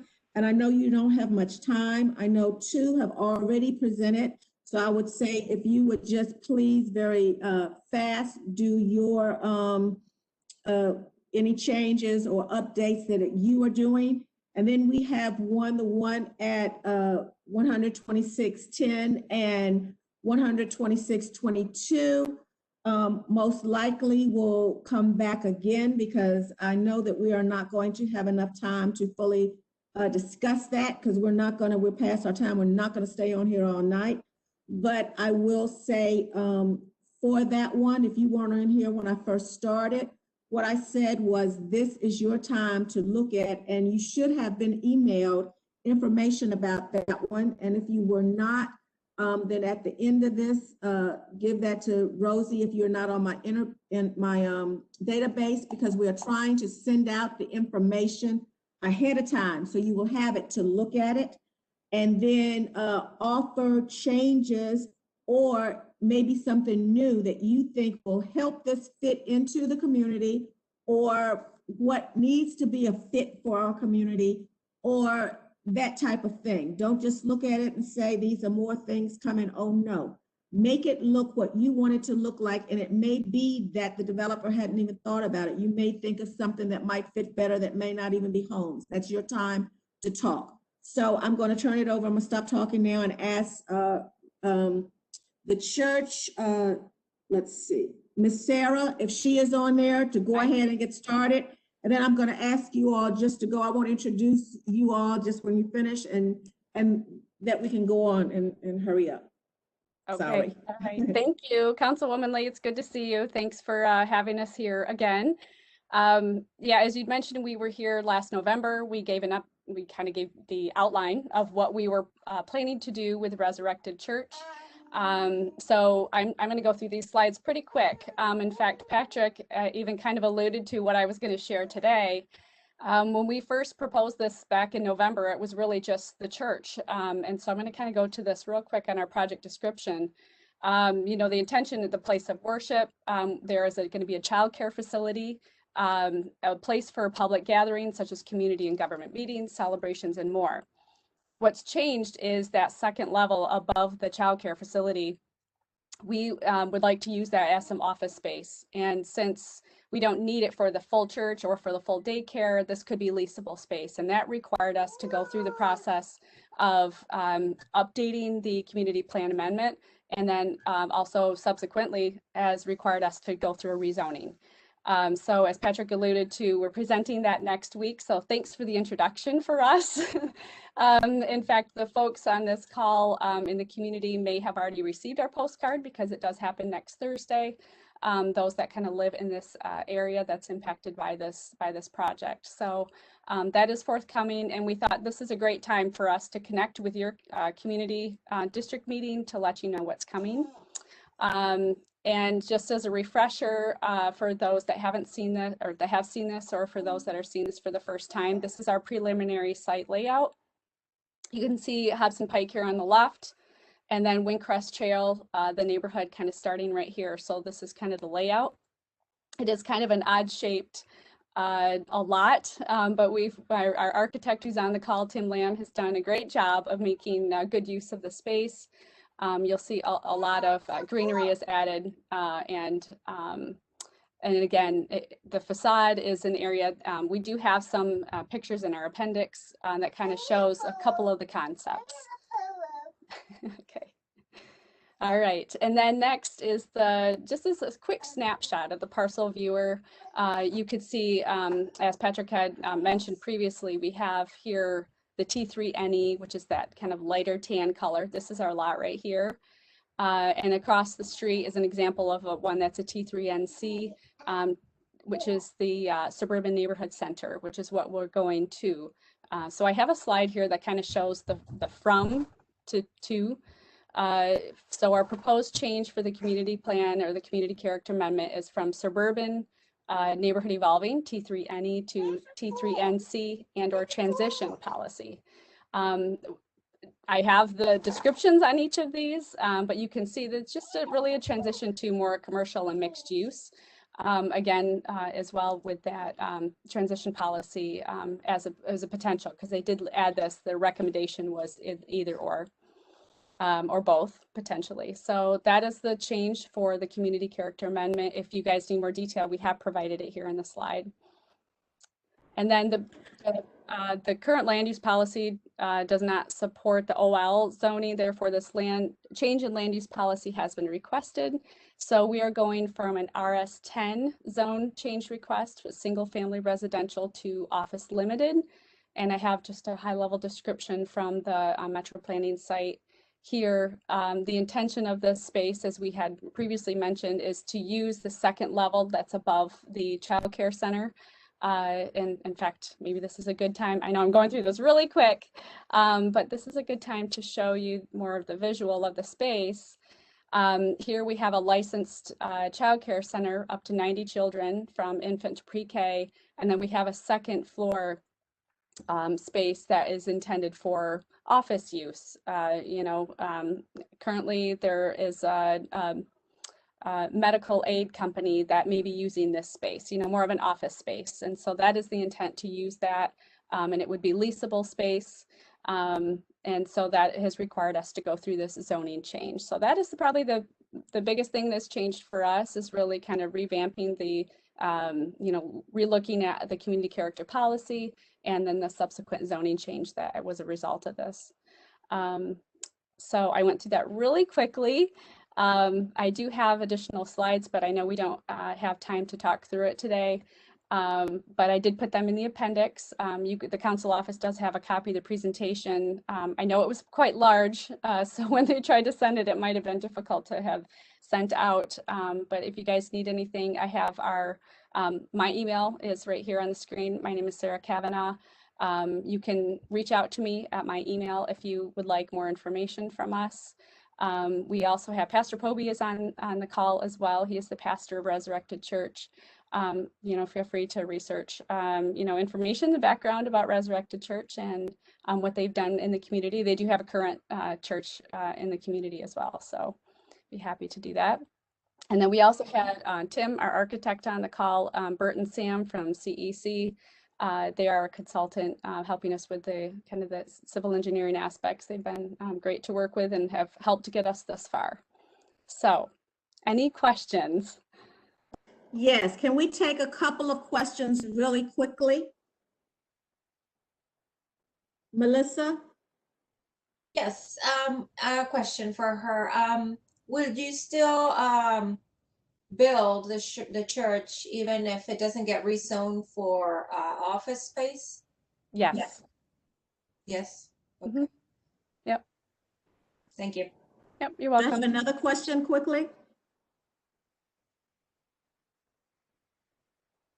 Now is the time. When they presented before, there was not any. Hobson Pike and where? What's the cross street? It's Windcrest Trail. I can pull up if you're on the WebEx, you may be able to see visually here. I'm not sure if this is the best picture here, but here's Hobson.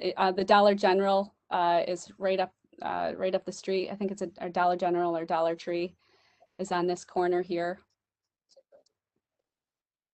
Yep. I'm looking. Hang on. Okay. So on the This is Sam. The street near the Dollar General is Hamilton Church Road.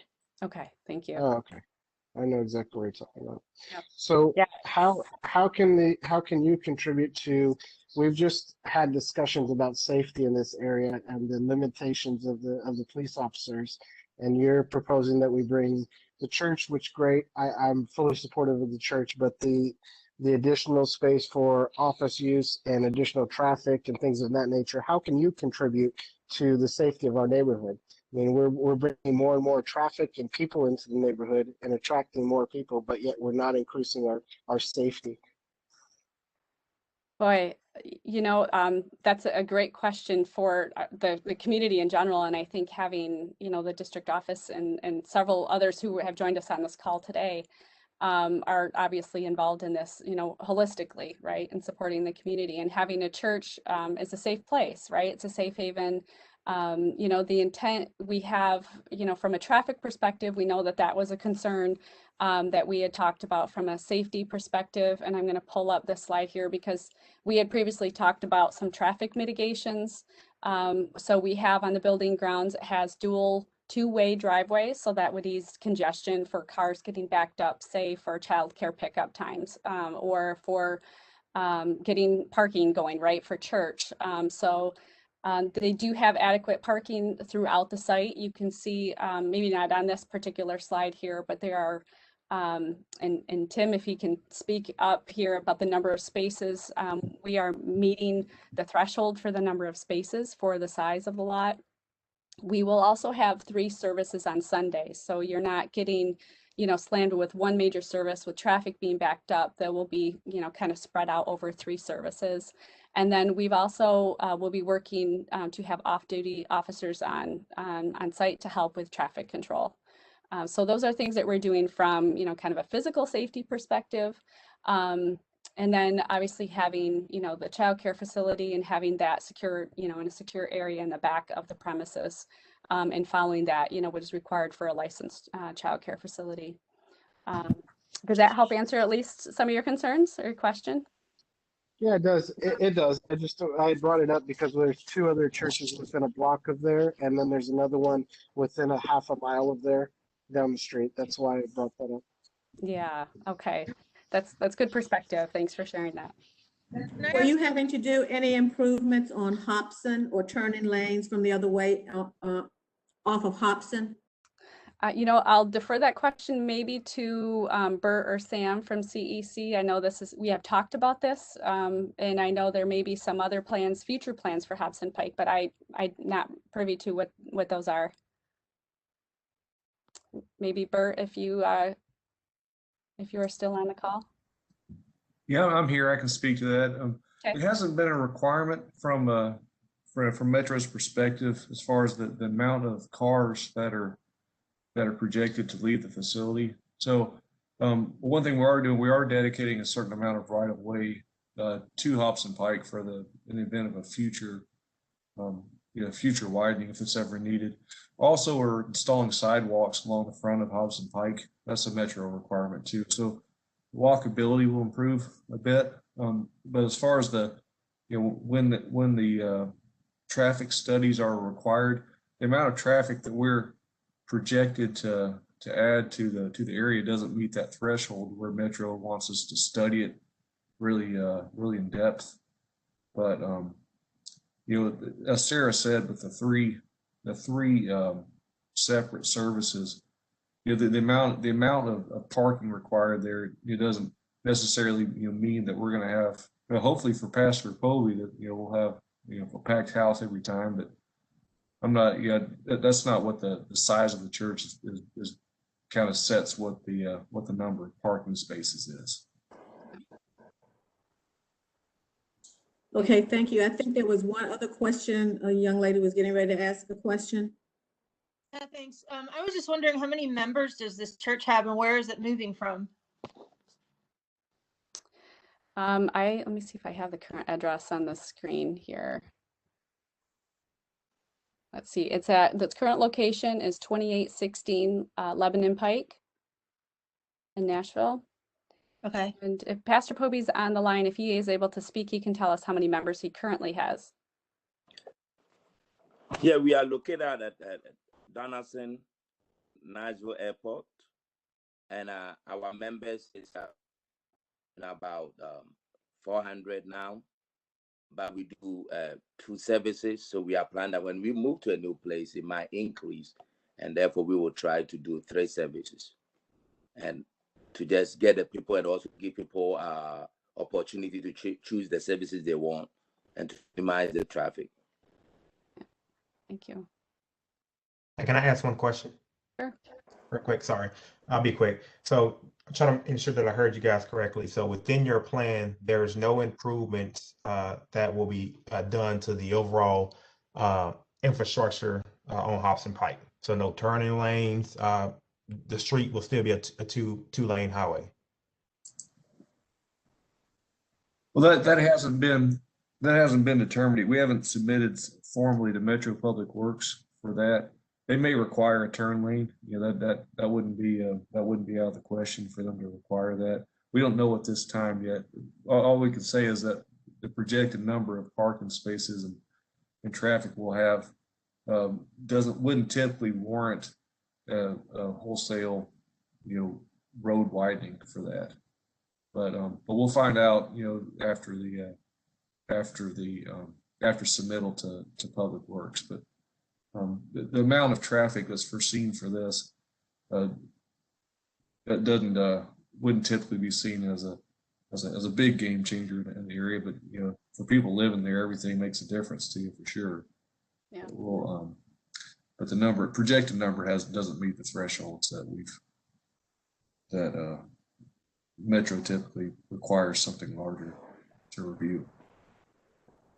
Because like I know, Metro requires the minimum. So as we are doing things, sometimes we need to look at something that might help the area for us to say, yeah, come on, because they are really improving it. So that's something to think too, is what you can do to help the area out or help improve the area. Can I add one other? Sorry, Councilwoman Lee. So just one item to suggest. I know when developers are trying to come to our district, they typically put funds that can be used to support the overall infrastructure or different resources within our area. So I would ask if you guys could possibly look at doing something of that nature that will, again, improve the overall quality of life within this area. Thank you. Thank you. Appreciate that. Okay, thank you very much. I will say I am going to try to, if you all will allow me and stay on with me, I'm going to try to end the meeting at 8:15, which is almost, what, 45 minutes longer than what it's supposed to be. But I want to thank you all, and thank you for being on, Pastor. I want to thank you all for being here with us. And we're going to go to the next one. And I am going to ask, this again was one that was presented to you. So I'm going to ask that we go to Mr. Arnold next, because this is not a new one, but it has done some changes. So Mr. Arnold, are you on here?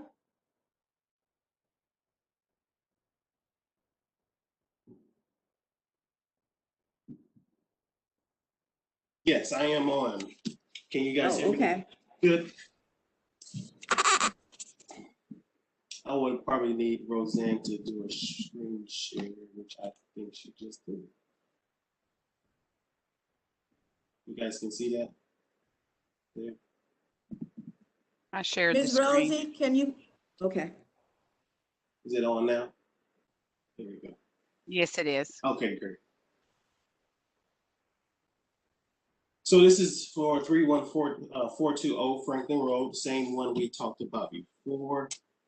I'm going to go to my parcel viewer here. So this is the property, which is almost, it's directly across from the large century farm development, as I guess, as we talked about before. They already have the great improvements with the streets, widening the roads for this large development here, which is my property's just over 2 acres here. Just learning a few things, thinking about a few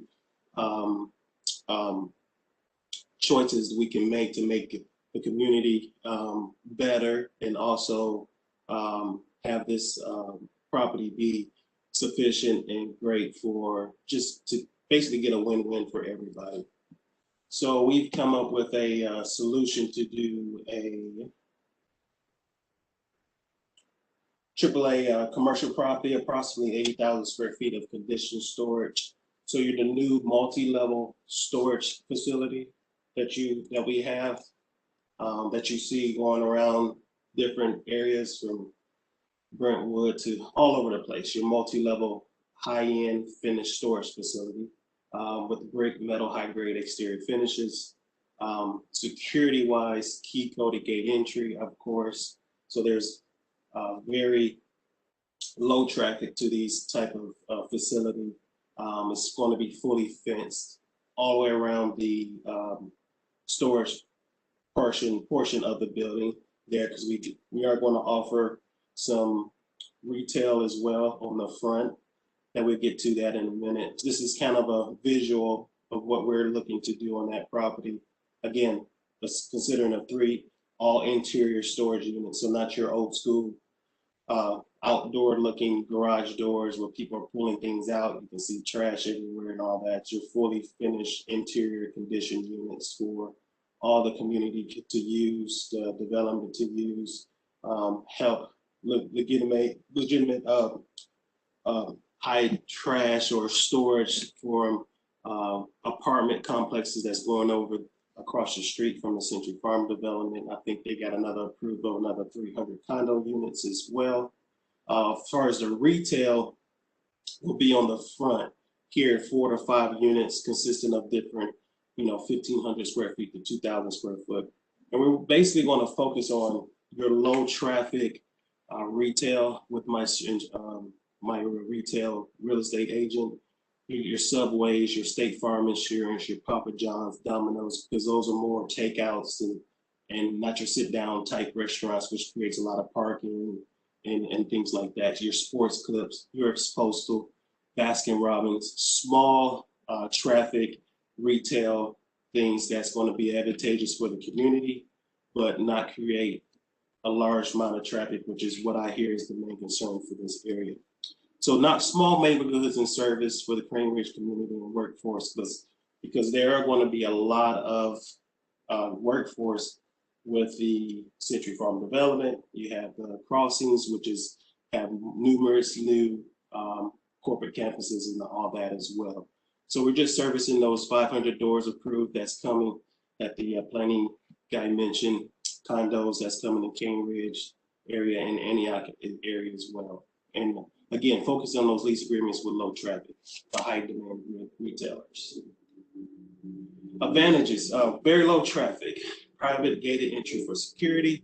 It's new construction, so that's always great for property values, the look of the neighborhood, their high-grade commercial finishes, good and service retail for local community homes and owners, and improvement in infrastructure approved with widening for Century Farm Development, which is already done, and I think they're going to do more, which is, it's not a final approved, but I've seen the drawings. They are widening basically from the bridge all the way over to the light, even though the turning lane is at the light now, but they're going to widen that even more. The parking is 3 times the minimum for this CS zoning that we're going to submit for. Here's a kind of a visual site plan showing there. This little is where the gate would be.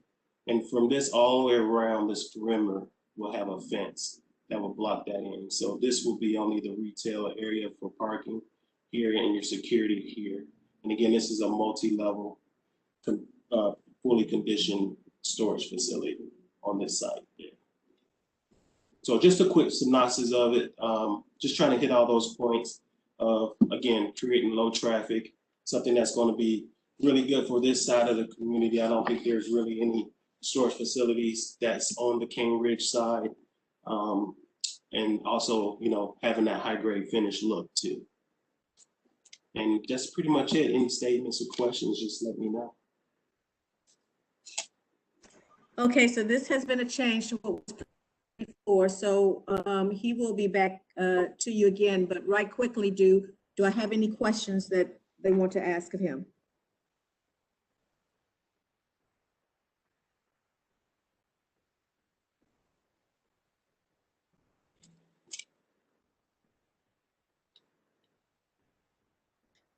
Okay, sir, I want to thank you so very much for coming. And as you heard, we will be asking you to come again. But thank you for changing up after you heard that we had problems with so many homes in our area. So I appreciate you totally doing a 360 or whatever.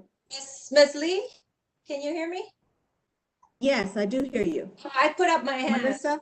Yeah, Okay. I put up my hand real quick. I have like an urgent question for you. Do you intend to introduce the Hobson Heights rezoning at the March 2nd, next week? Just real quick, because it's next week. I'm sorry, say that again, Melissa, I'm sorry. So that's a question for our councilwoman. Oh, okay, sorry. And what was the question about this? It's for you to see. I just need to know if you're going to introduce the Hobson Heights rezoning next week. I'm not talking about the Hobson Heights at all. That's not on my radar for right now. We're just talking about this. So I'm not doing anything with that right now. So when should I ask you? When we finish talking about it. We have not finished talking about that as a community. I'm not putting that any place right now. All of the things that I have been getting, asking me to vote no, there is nothing to vote no on. It has not been put forth.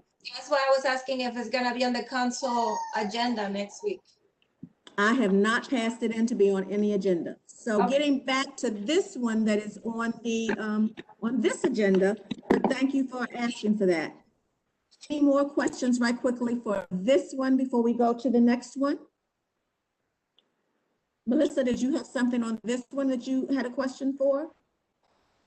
No, no questions on this one. Okay. All right, great. Well, thank you so very much, Mr. Arnold. Thank you. As I said before, we will be getting you to come back. And now we have one more that is a brand new one for you all. And that was the one in the area that I mentioned before. Oh, I've got that written down. Anyway, do I have the presenter? I'm not sure how many people that I have. Mr. Henry, are you on here? I am. Can you hear me? I do. So I am going to let you have this, and I will tell you that I have told my folks that this will also be their time to talk to you about what they see would be a good fit or not a good fit in the area, since this is your first one with this, and we'll have you back again too, but I'm going to turn this over to you now. Well, great. And I know you all have already had a lengthy session here this evening, so we'll try to be as brief as we can here. But my name's Sean Henry. I represent Johnson Development Associates.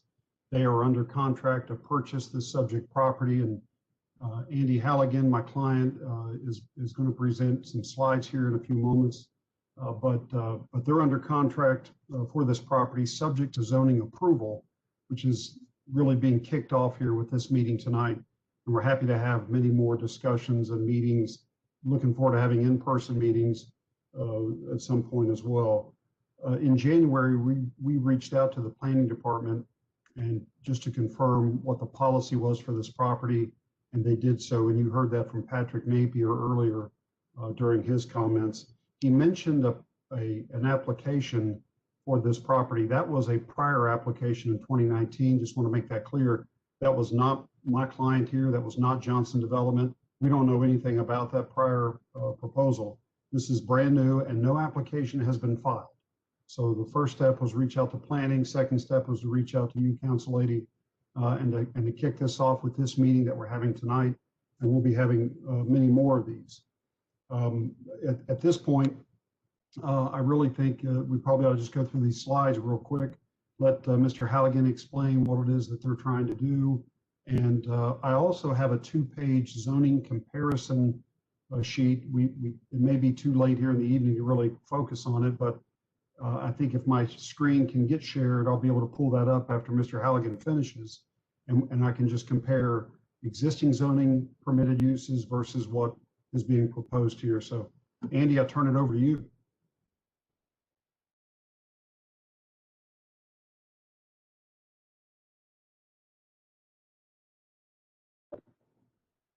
You need to unmute yourself, Andy.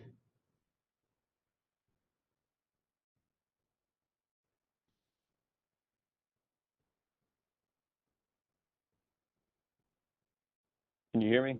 Yes, sir. There you go. Okay, great. Thank you. Can everybody see my screen? Okay, great. Yes. Thank you for your time today and for giving us an audience at your community meeting. My name is Andy Halligan, and I'm Regional Director of the Southeast with Johnson Development. I've been with JDA since 2006. We're a privately held national developer headquartered in South Carolina with a long track record of success over 30 years. We're a family-owned business and have a long history of investing in communities. We have this 12.15-acre site under contract here off Old Hickory Drive. As you can see, the first page here is a rendering of one of the two buildings, what we would envision building. It's obviously a Class A concrete tilt wall, very good-looking building. Our plan would be to develop two smaller, high-quality last-mile distribution buildings that cater to companies that are distributing consumer goods directly to homeowners' doorsteps. As Americans order more and more products online, there's a direct need for these type of buildings close in to ensure efficient and dependable last-mile fulfillment for Nashvillians. During the pandemic, many Americans did the bulk of their shopping online. This has led to a lot of growth for e-commerce and last-mile delivery companies, from food and grocery distribution to having diapers and baby wipes delivered to your doorstep. Infill buildings like this help create a strong infrastructure to support consumer expectations. Goods that you order online flow through and are stored in these type buildings. Having smaller last mile fulfillment is critical to online shopping and keeping up with consumer demands. I'm gonna go to the next slide here. It's an aerial map of the site. It's highlighted in red. Everybody's familiar with the area. I'll go immediately to the third slide here. This is the Nashville Next future land use map. It shows that it's, future land use is in the industrial district. The fourth slide here is another aerial just kind of showing the area and some of the other surrounding areas and buildings that have been built. Obviously the star is the site, and some of these buildings have all recently been developed. This is an aerial of the site taken about 2 months ago. Our development will actually look a lot like the two buildings that you see there actually. But you can see the general area, you see there's distribution buildings and then obviously some industrial laydown yards just right across the street. This is another recent aerial. This Old Hickory Boulevard has recently been improved and widened. That was done by the developer of these other two buildings. We would have the same access off of Old Hickory, but as you can see, it's right across the street from these other areas. This is a picture of the finished building. This is looking directly across the street from the subject site, and that's the new and expanded Old Hickory Boulevard with obviously sidewalk and streetscape, clean, nice looking product. This is our concept site plan showing similar sized buildings. These would be, we build both of these at the same time. They'd be very attractive. They'd be concrete tilt wall construction and built to withstand the test of time. As a developer and owner, our intent is to own and operate these buildings as a long-term investment, and we do not plan to simply sell them upon completion. We're open to suggestions on building color schemes that may be more desirable from the public. Our experience suggests that earth tones blend in very well. I just want to highlight a couple of the positives of our overall plan here. Job creation. In our experience, buildings like these will create anywhere between 75 and 150 new jobs. These range in quality and type, but users of buildings like these produce locally generated employment opportunities. Provides new building options also for local and regional companies to expand into. Taxes. These buildings generate very stable, dependable property tax revenue that support local schools, fire and police budgets and other government services. Just as a note, the two buildings across the street will generate or are generating over $150,000 in new tax revenue annually. And the additional 6 buildings that are built just below that, they're paying over $1 million in annual property taxes annually. So our two buildings we project would add about $150,000 to the tax rolls annually, and obviously be a good stable source of net revenue to Metro. Those are the highlights. These are some buildings that we have built nationally, either they're under development or recently completed. We also have an upcoming project in the Nashville MSA. It's actually in Lebanon, out on I-40. We bought this site end of last year and should be coming out of the ground later second quarter on this building. But we're excited about the opportunity and appreciate your time tonight. And thanks for hanging in there with us. I'll turn it back to Sean. Yeah, just real quick, Council idea, maybe Roseanne Hayes, if I could share my screen.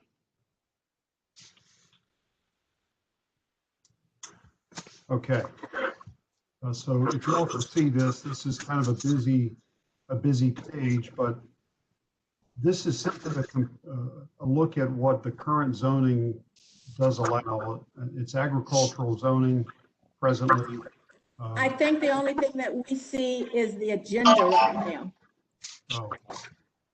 Oh, sorry. Unless it's something that I'm not seeing. That's my fault. Here we go. Okay, how's that?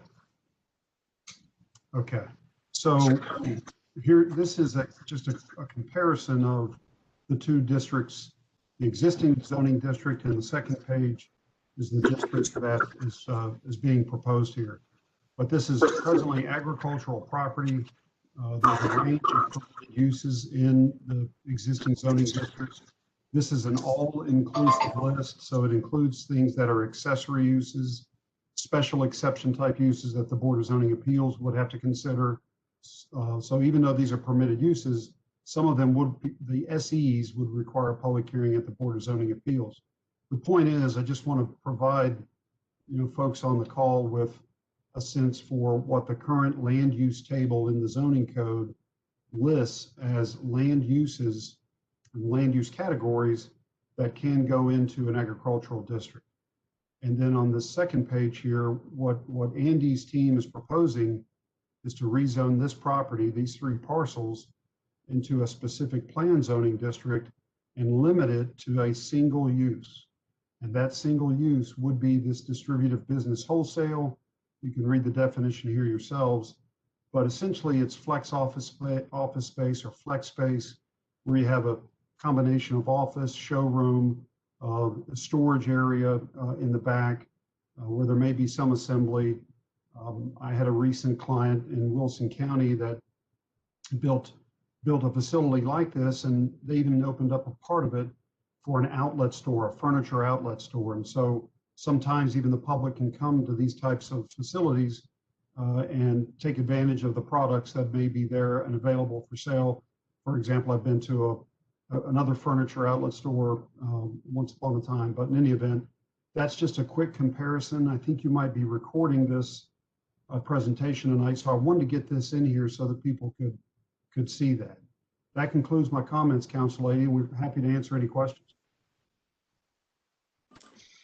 Please, I don't see any hands right now, but if you have some hands, do that, or if you just go ahead and ask the question. Are you able to hear me? Yes, we hear you, Tawana. Thank you. Sean, it's Tawana Chick. I have about 3 questions, if you don't mind.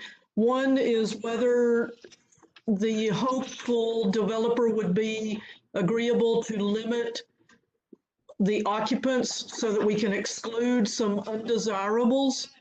The second question is whether this will impact the development that is hoped to eventually go in on the other side of the creek.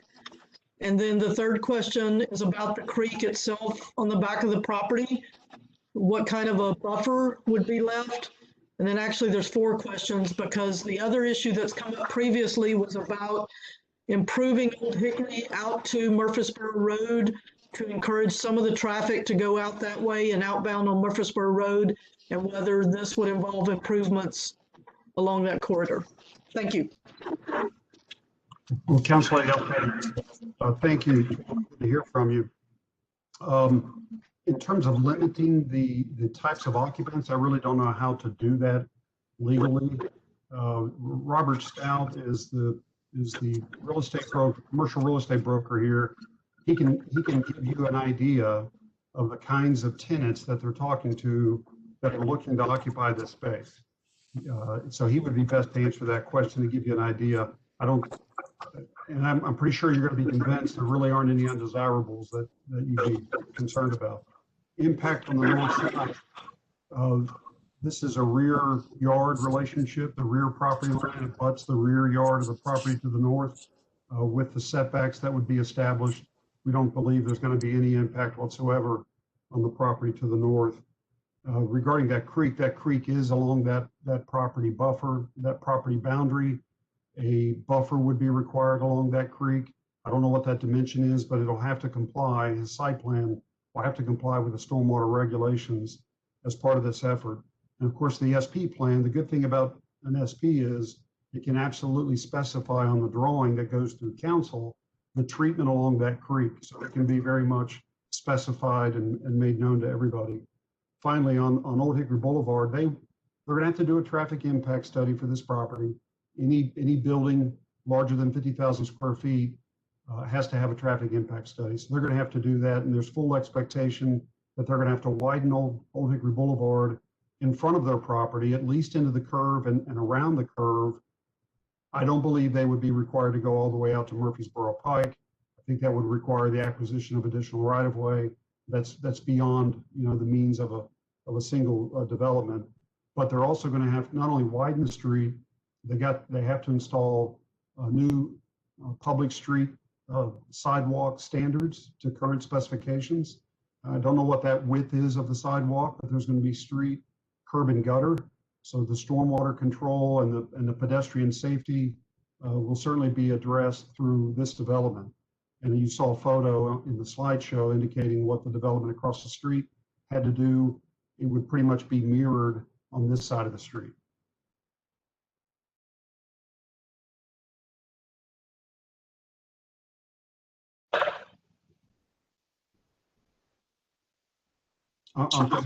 Counselor.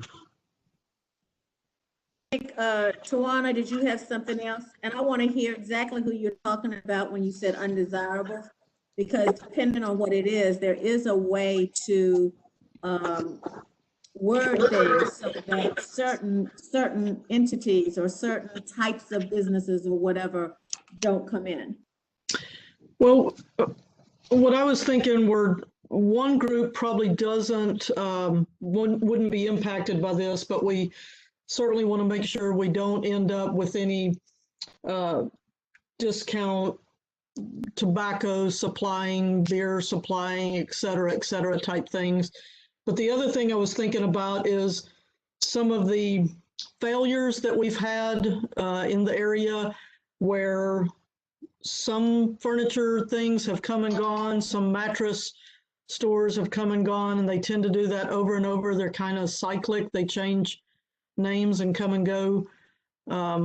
You mentioned it would be higher scale, but I didn't hear a specific examples. So that, and I may have just missed them. I apologize. I was trying to get my audio working. So you might be able to answer that just with more detail. Sean, I can take that if you want. We're totally aligned there. We would not want to lease a building or sell a building to, you know, quote unquote undesirable tenant. We would want to, you know, the types of businesses that we'd be working with would be, you know, very reputable, you know, companies that we would definitely be concerned of their operation and their credit and what they're doing in the building. We're totally aligned in that regard.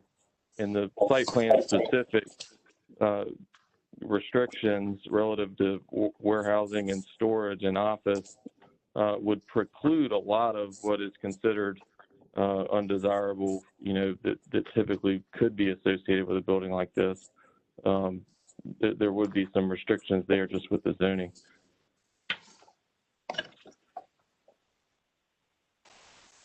Does that answer your question? Yes, thank you. Okay, do I have another question, please? It is now 8:23, so I know I'm past the 15, but I think this probably needs some questions. So a question in regards to Old Hickory Boulevard. So I'm not sure that you're as familiar with Old Hickory Boulevard as probably some of us on this call, but the road is in pretty bad condition as a result of all the truck traffic. And then you're proposing that we add additional semi-truck traffic on this road. How are you proposing to resolve that? I mean, are we just looking at more degrading of the road, or are you proposing some type of way to stop that and mitigate the problem?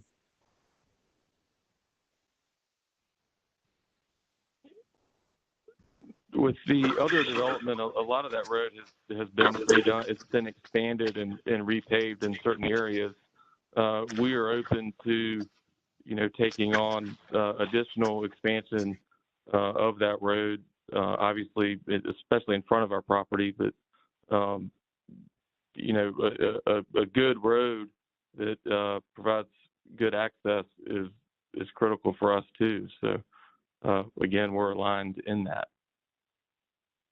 So contributing to the revitalization of Old Hickory Boulevard is not out of the question?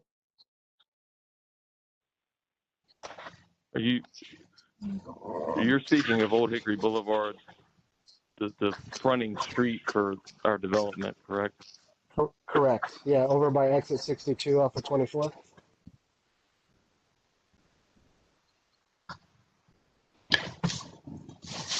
Nick, you're talking about two different things. Yeah, I'm talking about the road in front of our development. Right, so directly in front of it, not going leading to it. I think obviously we would work with Metro and planning and zoning in regards to a traffic impact study that we would have to do. That's something that we'd have to look at. But The impact study would help you with that. We had another developer that was going to put something in the area, and they had to do extensive repair and redoing to the road, not just in front of their property, but down some, because traffic would be impacting that. So I think that is kind of where the question is coming from. It wouldn't be just there in your area. Right, you hit it on the head, because it's the traffic leading off the freeway to get to your location is virtually destroyed from the truck traffic. Someone that hasn't had a chance to ask a question. Do I have another question?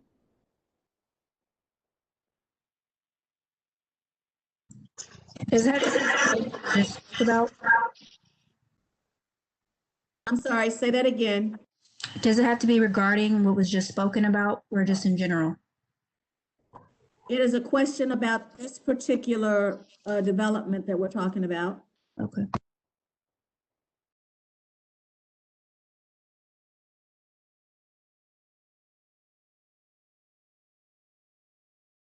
All right, it looks as if we may not have any more questions about this particular one now. Mr. Henry, I think this is probably one that we will have to have on the books when we don't have such a full calendar, so that it can be completely discussed, because I don't think people really had a chance to say exactly what they're looking for in that area. It is now 8:27. We are almost 8:30. Any other questions? I think the young lady, what did you have a question about? Yes, this is my first meeting. So who has the final say so in these developments of whether they get built or not? I have to put it on the agenda, on the council agenda, and the council votes on whether to put it forth or not. If it's a rezoning and has to go through the council. So the process is, when somebody wants something, they bring it and talk to me about whatever they want. I bring it to you all, let the community look to see if it's something that the community is interested in, isn't, wants to change it, or whatever. And they do go through planning, and it has to be to the specifications of the area through planning. But just because planning approves something doesn't mean that it's going to be approved. I'm sorry, I was looking at a message. And then it will go to, if I sign it, then it goes to the council's agenda, and then you have 3 readings. The public has a chance to, you have a chance to, there's a public time to comment on it, and it has 3 readings that it has to go through as a council vote. And then if it makes it through all 3 readings and gets voted in, then they can start work on it. I have one final question, if I may, for Mr. Henry.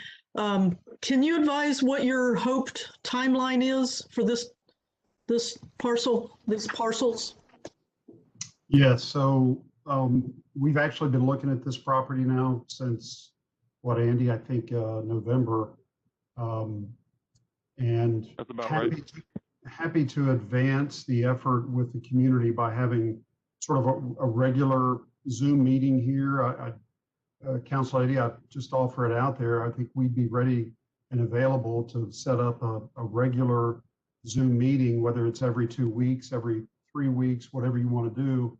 Pick a night and a time that works for the community, and we'd be ready to keep everybody up to speed, informed as this thing evolves. So we'd love to do that. But from a timeline standpoint, the next filing deadline for Metro Planning, in terms of getting into the council, the current council schedule, the next filing deadline is not until March 31st. So the end of March, and that would track for a public hearing at Metro Council. I think that would be the first, that would be in July, if that's right. So sort of August before the soonest the zoning could be accomplished. And that's assuming it's filed before the 31st of March. There's no delays, there's no deferrals, and it moves along. So from a time frame standpoint, we're probably looking beyond that. But I hope that gives you sort of a perspective on what we're, what we're wrestling with. And that's the schedule that's published. So I will add a little bit on what you said, that you were open to having more meetings to keep the community updated on what's going on. I would say that it needed to start with keeping the community involved in what's going on so that they can be a part of. I know you have in your mind what you want and that type of thing, but they need to be a part. If this is going to go on, they need to be a part of the designing, because they may have some ideas about what works and won't work in that area that you may not have thought about. So I do want the community to be actively involved, not just looking. And that's to the young lady who hadn't been involved with a lot of these meetings as well. I really encourage you to speak up about things and not just sit down and listen to what's being presented, but to be a piece and a part of that. And to one of the whole thing, the timeline, that may be their desired timeline, but you know how this thing works. It just depends on when it goes through and when we sign it to go forward.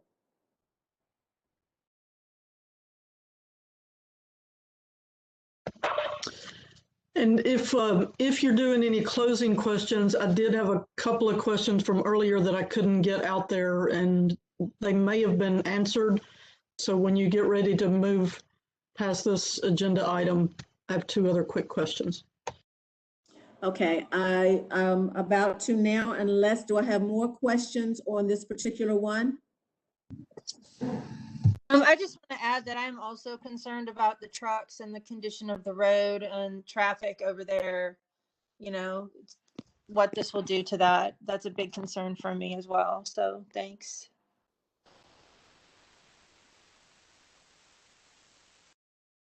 That was a major concern for another development we were trying to get through. And that's what we kept hearing, the trucks, the trucks, the trucks. So know that that is a major concern. Mr. Henry, I want to thank you so very much, and I'm sure that I will be hearing from you again. Thank you for coming, and we'll see about when we can do something else. that sounds good. I don't know if my other people are still on here, Tawana. Let's see. Mr. Arnold, are you still on? And Ms. Kavanaugh, are you still on? Sorry, I was muted. Sorry. Sarah's here still. Okay. What about Randy? Are you there?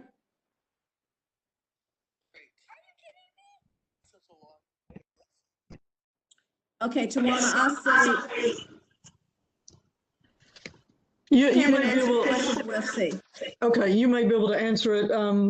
Sarah, the first question, and I apologize for the lateness, I couldn't get the audio to work, was whether the community room is something that's going to be available to the community members for free usage. Yes, I believe so. I do have Pastor Popey on the call. If he, I think he's still muted here, but Pastor Popey, I do want to confirm or clarify that that is free to use. Yeah, that's what you all told me. Divine favor. We are praying that whatever approval we need, the metro planning approval. We ask, oh Lord, that God, let it come to pass. In the name of Jesus, let's begin to pray that God, whatever approval we need, in the name of Jesus. Building permit, we ask, oh Lord, let it come to pass, oh Lord, give us favor with the community. In the name of Jesus, with the metro department, with the planning. I think he's doing a public prayer and I don't think he knows. Yeah, He's he doing doesn't know something we're else. asking. So that would be something that, I mean, that really piqued my interest when you spoke about a community room being available to the community, and that would be something that for any consideration of supporting a change in our general plan, I would want to see that in writing, in a commitment in the bill somehow or another, because that's a huge thing. But if this is the one that I read was asking for a change in the general plan, I would have to, I'm sorry?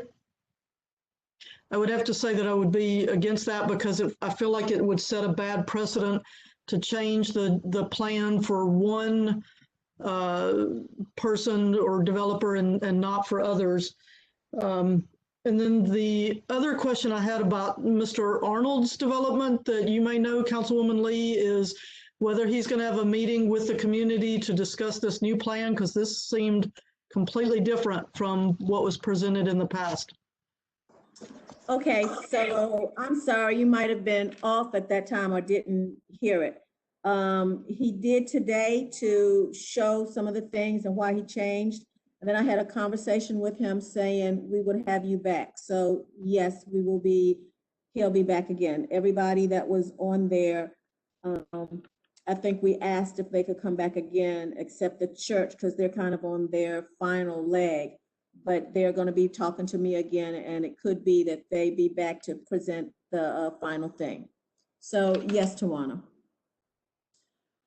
Okay. As we close up, any more questions? How do I find out about future meetings like this? How did you find out about this one? Next door, but it's okay. Yeah. All right. So my Facebook page is Antoinette Lee 33. I put things there on that. Also, I'm going to give you an email to, well, you can just send it to me and I will forward it to her because we have an email address. Okay, so send your contact information, like your address and your email to Lee, the number 4, the letter D, the number 33 at gmail.com. And I will forward that to Roseanne because Roseanne is the person who does my database, and we also send it out to email. So again, that was Lee4D33 at gmail.com. And I will forward that to her and let her know, have your information in there, your like your address, and we'll put you in your database, and stuff is sent out that way as well. All right, thank you. And that is an email how you can contact me if you need to contact me as well. Okay, I want to thank everybody so much. Okay, this is like way over what this was supposed to be, hour, but I think it was some good conversation. And so next time I may have to, I wanted to give you all a lot of information at the beginning with questions we were getting about trash, taxes, and stuff happening in our neighborhood. So next time I may have to do it in little bite sizes so that we'll have some time. I do want to tell you, I've had people asking about the focus groups. I do still want to have the focus groups. Now, if you know what a focus group is, it's a small group and you are given a question or something to talk about that. Well, the focus groups I intend to do are going to be small groups, and they are concerning not a development. So you're not in there to talk about a particular development, but what I will ask you to do is talk about, and I know somebody's going to say, well, that's what we did in Nashville next. Well, okay, but I want to hear from my folks in my focus group, how you can problem solve so that we can get things done here in our area.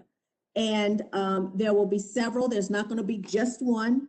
And I'm going to choose people I want a diverse group so everybody won't be from one particular neighborhood. That's why you need to make sure that you have your address with it. And you are supposed to send your request, I guess, that you do want to be a part of the focus group when we started that.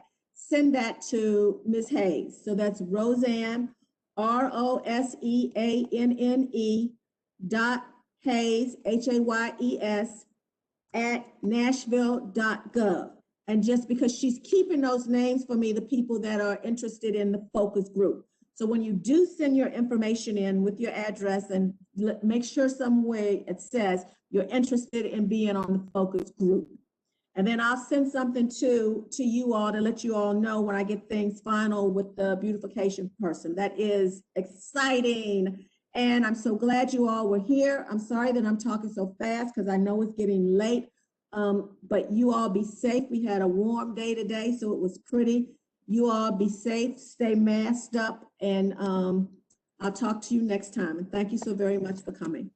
Will we see you tomorrow night? No, yes, ma'am, you will. You will see me tomorrow night, but I won't be in Nashville. But you'll still see me tomorrow night. What time is that meeting?